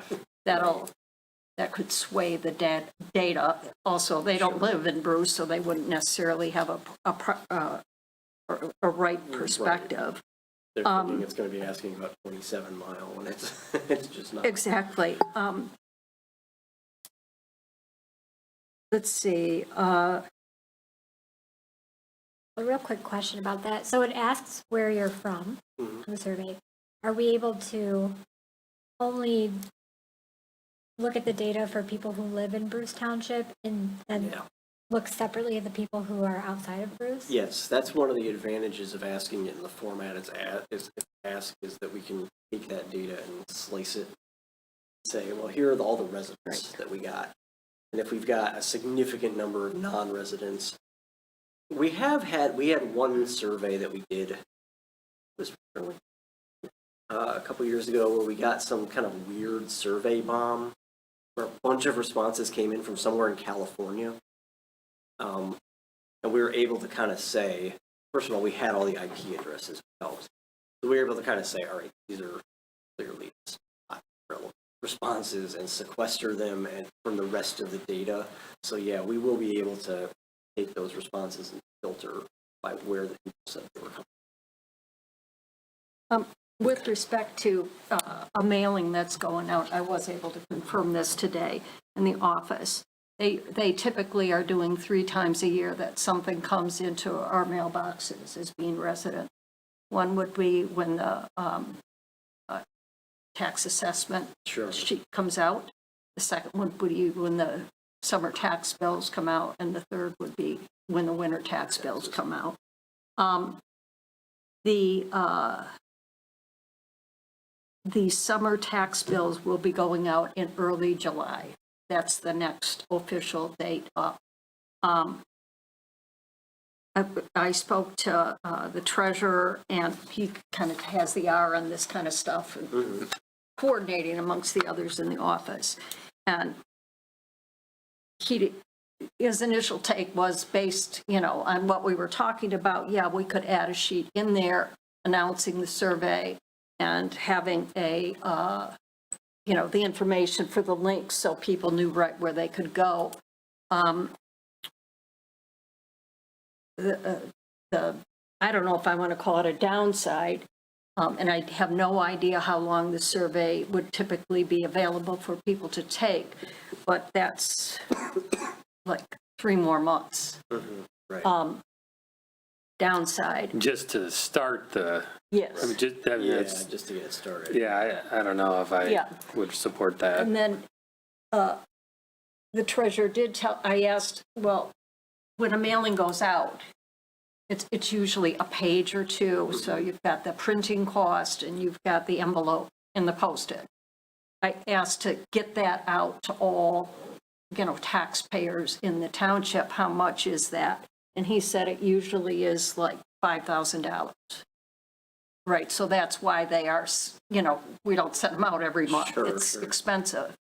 So I was recalling that we had, when the board, approved us to proceed with this work and, that the township would provide resources, we were given an allotment, I think, of $11,750. I don't know that it is, I'm not sure how that we're spending that money so far. Sure. Most of that's for.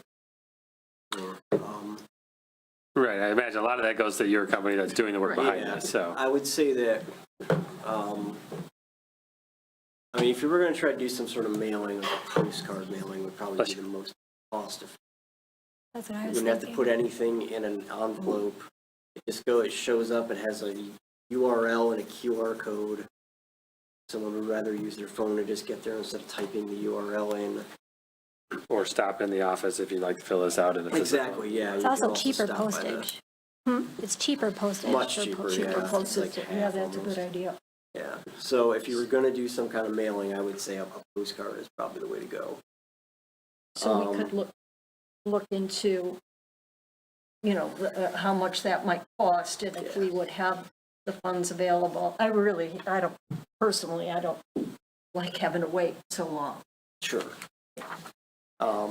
So could we do something like printing like business cards or postcards to be left at local businesses and Yeah, you certainly could leave those around at local establishments and places like here and, again, I think as long as it's clear that it's Bruce Township's master plan, I do think the library and some other institutions would make sense.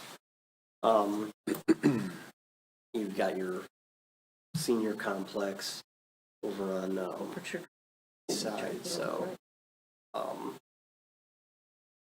You mentioned it, I do really think that it's important to have an alternate for seniors. Definitely. I mean, in my condo complex, there, we probably have 20 people, 20 to 25, and I'd say 80% of them are 75 all the way up to their 90s.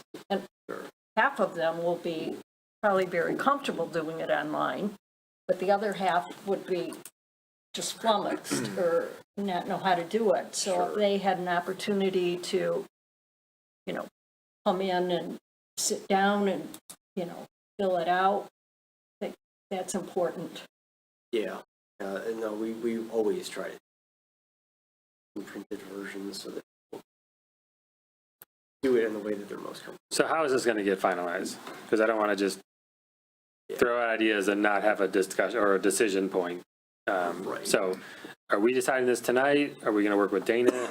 Would we work with Dana to get this nailed down? Like, what do you recommend, how we? Well, ultimately, I think the township administration has to be involved, especially if there's consideration of some kind of expense. Because they're ultimately the ones who are, doing or directing the communication. And if there is an expenditure, they're going to be the ones authorizing that.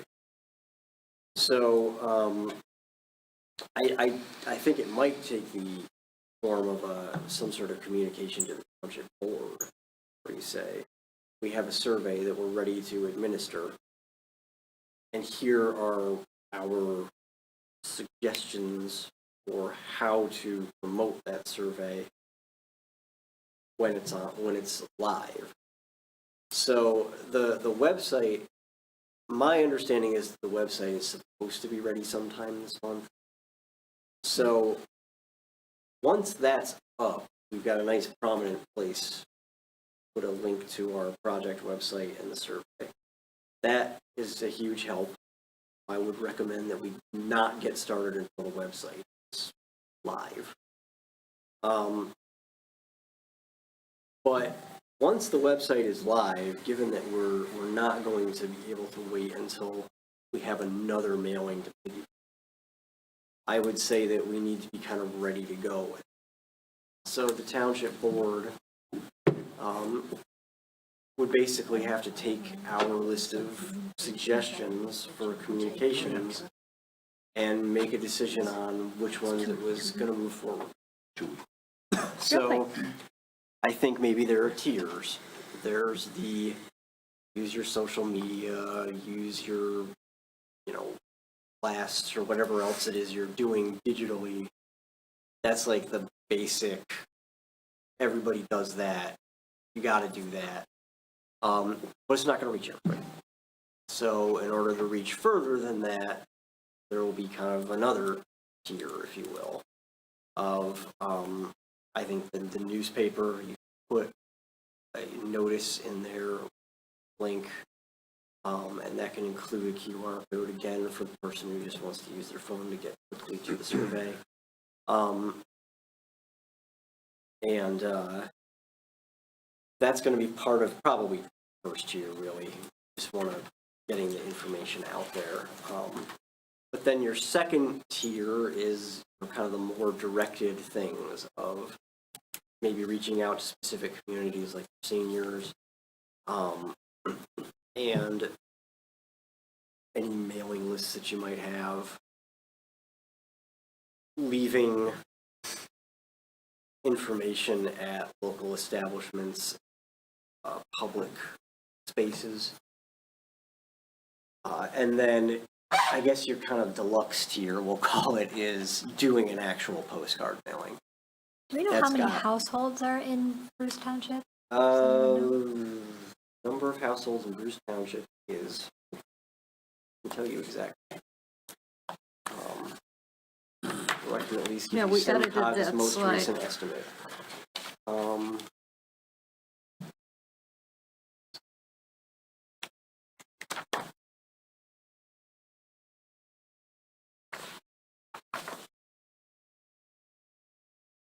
Let's see.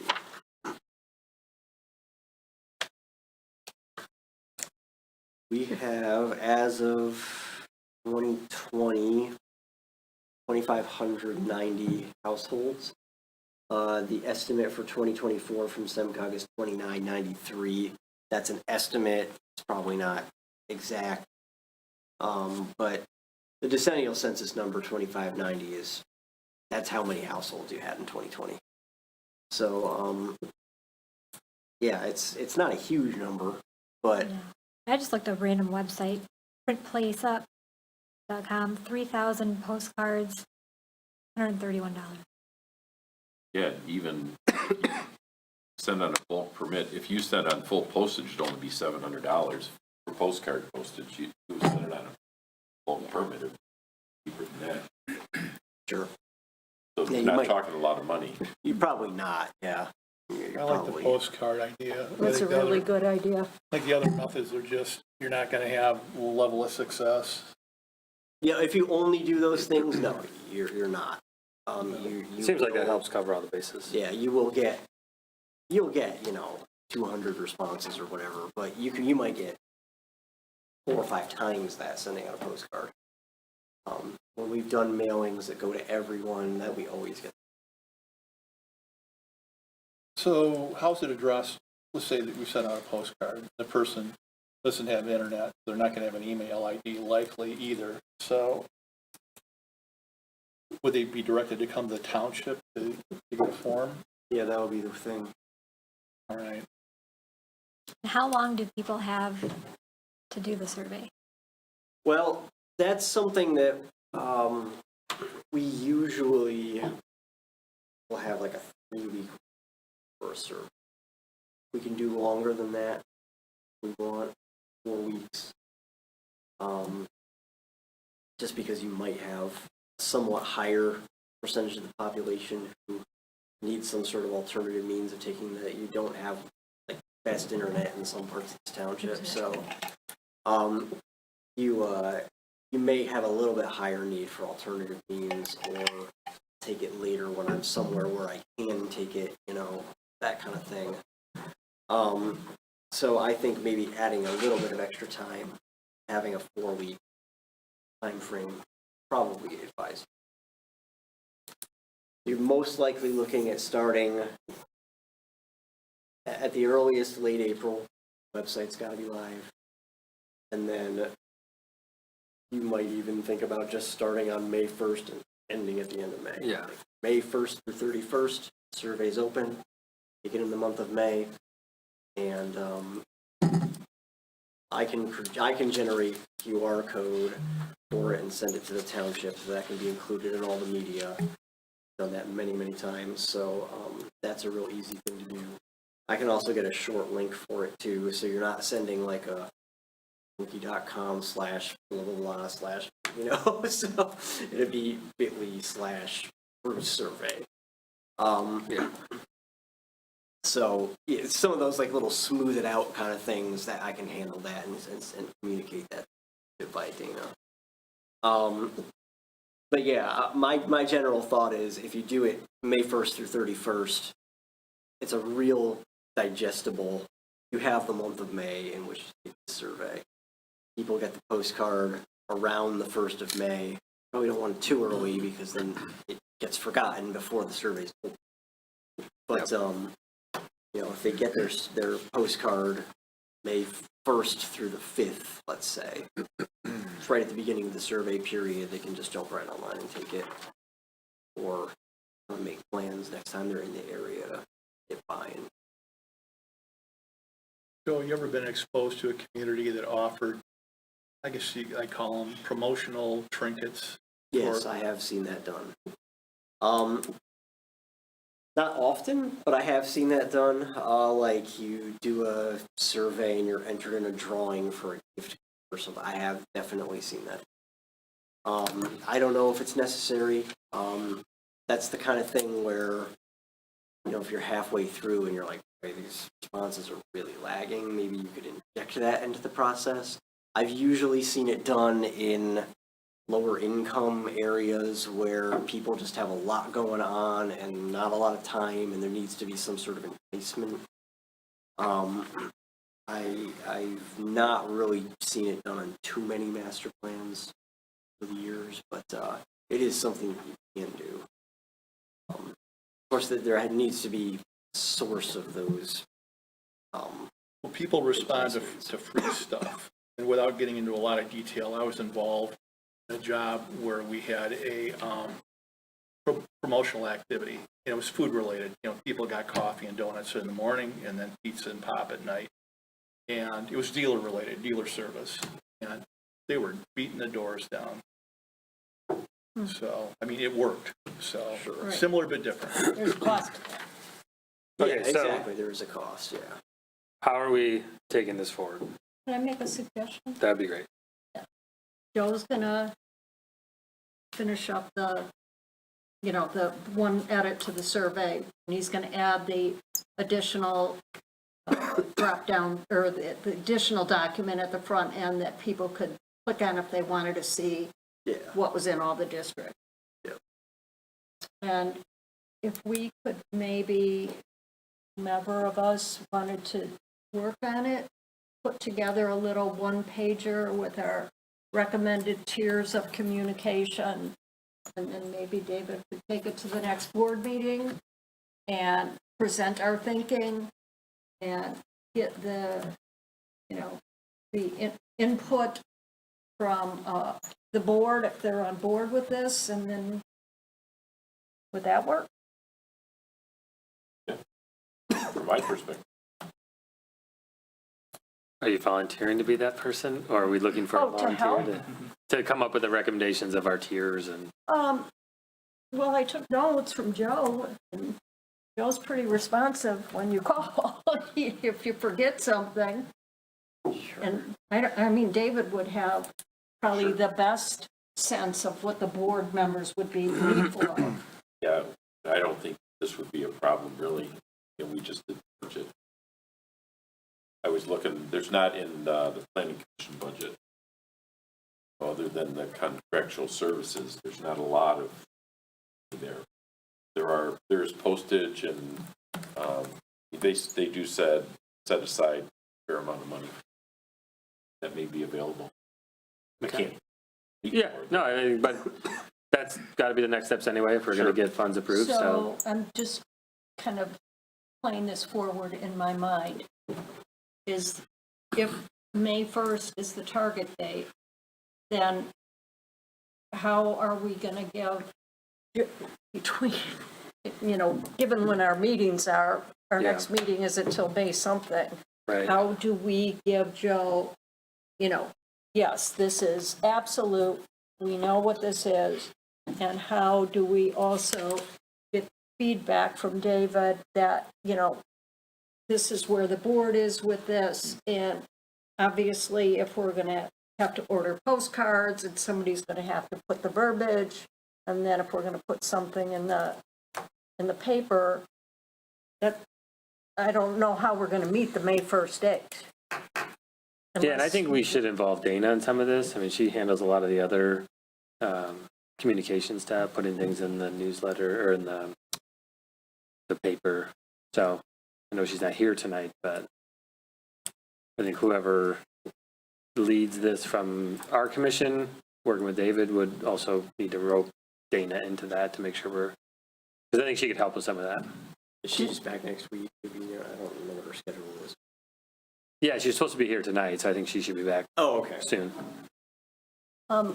Do we want to think about our commission needing a special meeting between like the middle of May and the end of May, just so we're all on board, or is the commission willing to just hand it off? Yeah, I don't know. What do we need to discuss? I think you'd need to have specific business to discuss to have a second additional. Well, this is, Yeah, just if you decide, well, here's here's what we're recommending, and here's the survey window, and here's our volunteer to point on it. Or if there's anything else to decide, I guess. Okay, if you guys are willing to just turn it over and, Board meeting is the 16th, our next meeting is May 1st. So even if the board approved something on 16th, still a pretty short window. It's not that it can't be done. The stuff can be done very quickly. Just depends on whether there be like this board needs or this group needs to look at it.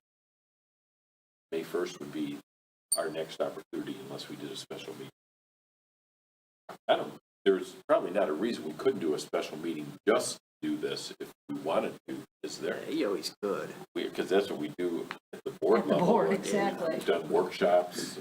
If it was around the felt to budget. be necessary at the call with the chair, you could Right. establish this an extra.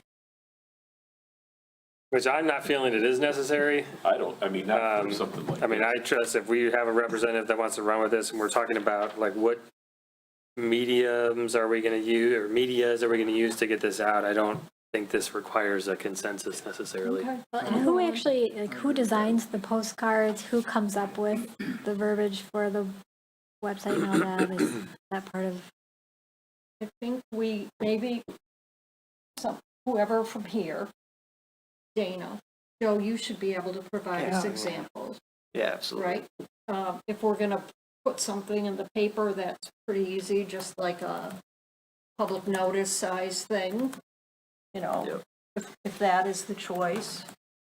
Yeah, the only other thing I'm thinking is if, not a stopper, but if something happens with that Civic Plus coming up, you know, we may have to, you know, be flexible in terms of putting it on the, Yeah. right, You're gonna have a scroller on the homepage on a Civic Plus site, so this can have a homepage showcase. exactly. People So, don't even have to dig we into the website. might It's have to just there.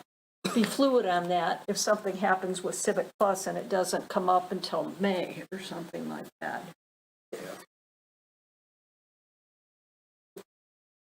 Yeah, if something does happen, you absolutely Right. move things a little. Hopefully that won't happen.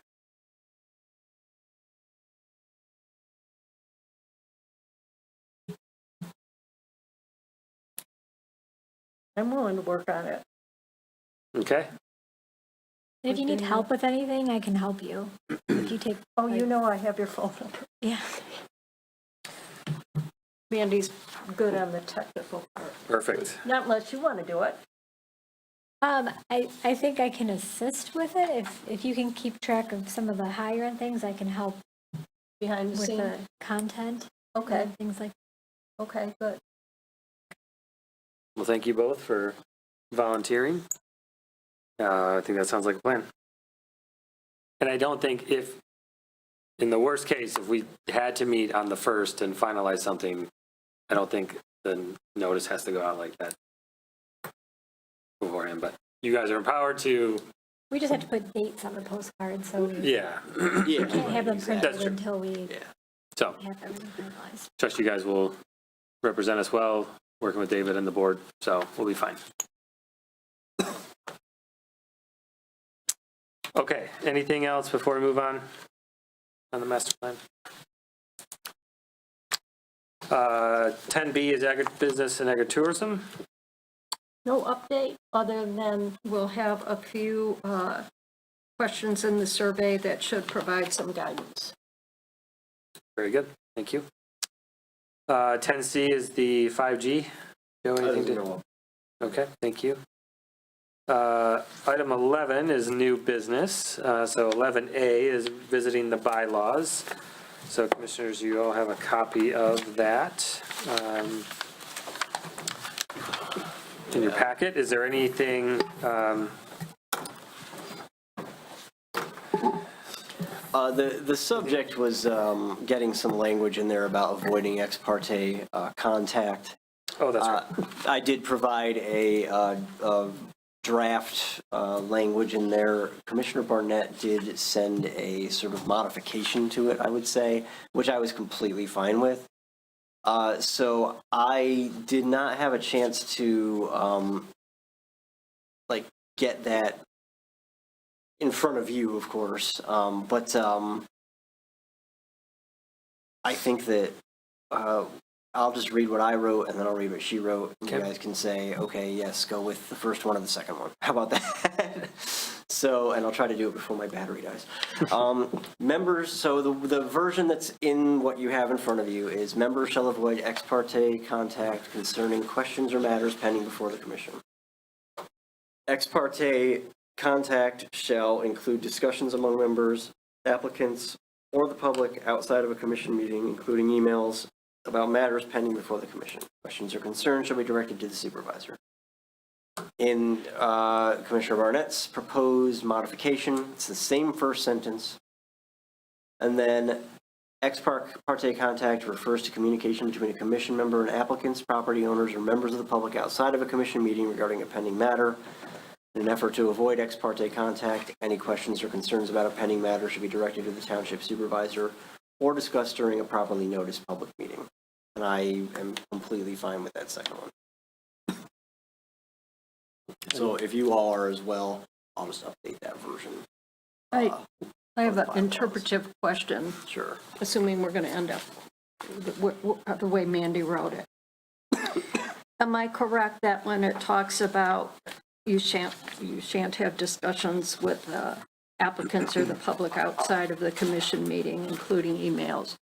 Am I correct that that means both a communication that would be initiated by one of us, as well as a communication that somebody else put to us, just like, oh, I saw that some guy saw me in the grocery store and asked me about thus and such. Right, so. It's both ways. It is both ways, and the response, if someone does initiate that communication, is to say, can't really talk about that before we talk about it in the public meeting.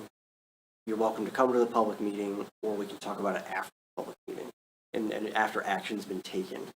But generally speaking, yeah, you're able to field a question. You just shouldn't get into detail answering it. You can say, I can't really get into the specifics, but I'd encourage you to come to the meeting or follow the issue. So we can tell somebody when the meeting is. Exactly, yes. You can tell someone when the meeting is, but then, don't tell them, oh, by the way, I think the setback should be 15 feet instead of 10 feet. Okay. And if there were to be an occasion where there would be discussion with an applicant, I mean, we shouldn't do it unless the supervisor asked us, or they're the point person. Only if it's done with some sort of publicly appointed, like subcommittee, like done in the past. That is, we've done that in the past, and that's okay. Can't do it in a quorum, of course. If few enough members to do that. But yeah, if an applicant calls you up, you should not discuss an application with them. Just say, I'll see you at the meeting, and we will discuss it then. So, and then neither should we contact an applicant. Exactly, yeah. You shouldn't be calling up an applicant and saying, hey, I saw on your plan it says this, but did you mean this? Yeah, that kind of, do not do that. Ask it at the meeting. Right. If it was the case of an applicant and they called us asking a question, we can direct them to the supervisor, correct? Who is our planning and zoning, Exactly. administrator. And if someone's asking about, like, oh, I want to see the plans, direct them to Dana, basically. Yeah, okay. Dana or Lisa Cross should be able to help them. So we do have two options. I'm good with Mandy's recommendation. Is there strong preference one way or the other? Well, just real quick. So the main reason that I reworded it a little bit was because in what's provided, it says discussions among members, which is a little misleading because we are allowed to talk to each other about things as long as there's not maybe more of Individually, this. right, yeah. So I wanted to clear that up. Yeah. Yeah, you can't talk in a quorum outside of a meeting, but 2 members discussing amongst themselves. I mean, I would avoid discussing business in detail as possible, but, Yep. So I think we're just missing the consistent header or the underline under the section 5 header, minor typo or minor formatting Yeah, element. So you can clean that up. Just to remind all commissioners, this is new language that we've not had before, and I do know we've collectively engaged in some of this in the past, so we are going to have to be mindful of not communicating and contacting applicants outside of these meetings going forward, now that this will be part of our bylaws. Joe, is this, are we voting directly, or is this a recommendation of the board? they're your bylaws, Okay. so you are the ones who have control over their content. Would someone like to make a motion to approve the bylaws as amended? I would make a motion to approve the bylaws as amended by Commissioner Barnett's revision, however you want to word that. Yeah, as revised. On As revised. Is there a second? Second? All right. Motion by Commissioner D. Vincent, seconded by Commissioner Hagelstein. Roll call, Joe, or verbal? You can do that by acclamation. Okay, acclamation. All in favor, say aye. Aye. Any opposed, nay? Okay, motion carries. Bylaws are updated. Joe, then would you update them? And I think we give them to Dana so that she can do it. It goes to the board and just as a cover for them. Board receive and file, and then you should all get a copy for your binder or whatever you've got. That's yours. Okay, and then 11B is our yearly goals. There was some discussion of this a couple months ago, but it was coming back to you for, I would have to look at my notes, but it was coming back to you for something. Yeah, I had sent Dana, we made, actually at the February meeting, we made some suggestions. And Yeah, some of them look updated. 2 of them, I think, got cared for. And number 8, review master plan in light of Township's board historical decisions which have led to shrinkage of the industrial corridor over time, and consider modifying township planning ordinance. I had come up with a sentence, similarly, reassess the appropriate amount and location of land that is zoned for commercial use.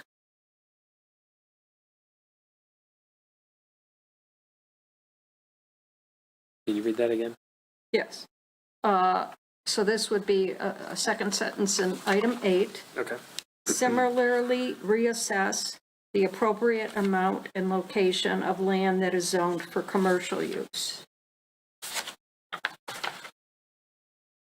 Because our master plan work that we have underway is involving both industrial and commercial.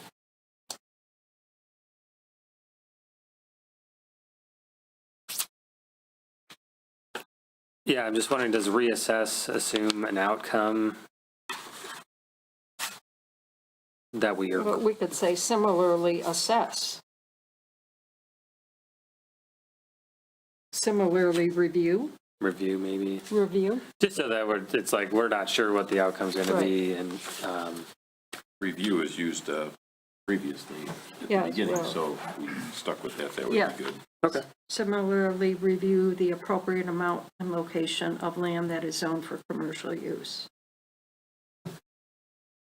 I'm good with that. Yeah, and then I think the other edit she made was number 10, or it was an addition. Study the possible creation of a new zoning district focused on residential attached, multiple low-density development. And that was some of what you had been proposing. Like an RM0. Yeah. Right. Okay. That's what I thought. I just wanted to make sure.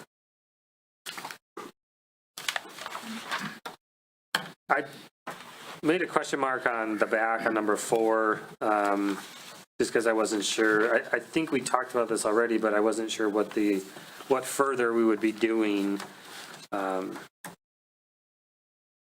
around with respect to the roundabout. Like, it was their active, Oh, gotcha. Understand. like, As a planning commission, there's not a lot can do. I seem to remember having this conversation before. yeah, I remember having it, and I don't remember if we left it in here on purpose or not. Yeah, I think, and this is my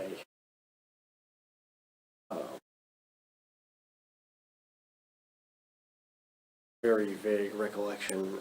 I think it may have been left in there simply as a like placeholder reminder that the township's not real happy with how it turned out, and if we have an opportunity, we'd like to see it Yeah. improved.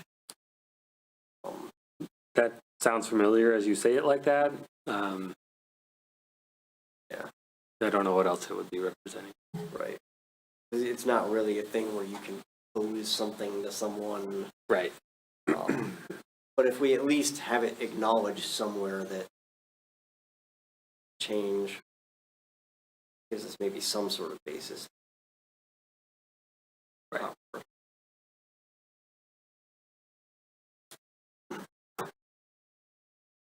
So could this be honed down to just one sentence? Or just eliminated? What were you thinking, Jared? I was wondering why is it there at all, but I think if we want to leave it either in, I don't think there's any harm in leaving it. I just don't know that it's very an actionable item. So, maybe we just slim it down to kind of the first sentence and leave it at that, because the rest of it is like recommendations. But again, who are we recommending them to, and what would be done? So, I guess I would say let's just cut it down to the first sentence and leave it at that. Sure, yeah, I think that's reasonable.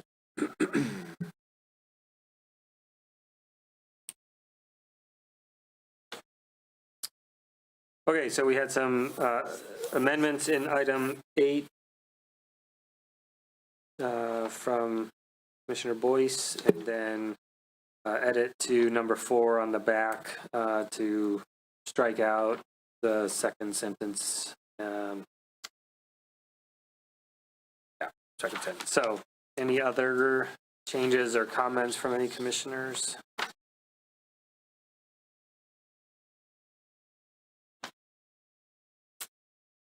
I would make a motion to approve the yearly planning commission goals as amended. I'll second. Motion by Jay Vincent, seconded by Commissioner Barnett. All in favor, say aye. Aye. Any opposed, nay? Motion carries. All right, wrapping up here. Comments from committees and consultants. We've heard from Joe a lot tonight. Thank you, Joe. Roxanne, anything else? Okay, perfect. Any other comments from commissioners? Rick? Lighting. I've been talking with Joe about probably going on our lighting ordinance approximately, and I think we're all aware of the darksky.org website. Also, taking into consideration benchmark by many other reading what we have in our ordinance. I think it's time we revise it. We have multiple lighting violations in the township, some of them very new. So, and I have not been silent on this, not silent. I have tried to do a courtesy thus far by handling this verbally with township supervisor. From this point on, there will be written complaints that will be FOIA-able, and our supervisor will have to close them out. I think it's probably reasonable 30 days, something like that, because it's not seeing any corrective action. So, and there were some comments made about a commissioner that's singling out. That couldn't be further from the truth. I have made aware to the supervisor 3 lighting violations in the township. One is far east, one is far west, one is straight up Fisher Road. So no singling out. It's literally how the lighting compares with the requirements in the ordinance. So what I would like to do, hopefully, all that being said, is to get support from this planning commission in order to direct Joe to do some research and come up with a revised lighting ordinance. Okay, so requires a motion, Joe? No, it's just, Okay. it's advisory if the planning commission is interested in seeing some information. For the sake of brevity, anybody have any questions? I appreciate your support. Joe, you can call me anytime. Look forward to what you come up. Okay, Thank you. thanks, Rick. Anything else? Any other commissioners? I do. Yes. To thank Roxanne for coming in and helping us out at the last minute. That was really nice. Thank you. Yes, Yeah, thank you. No problem.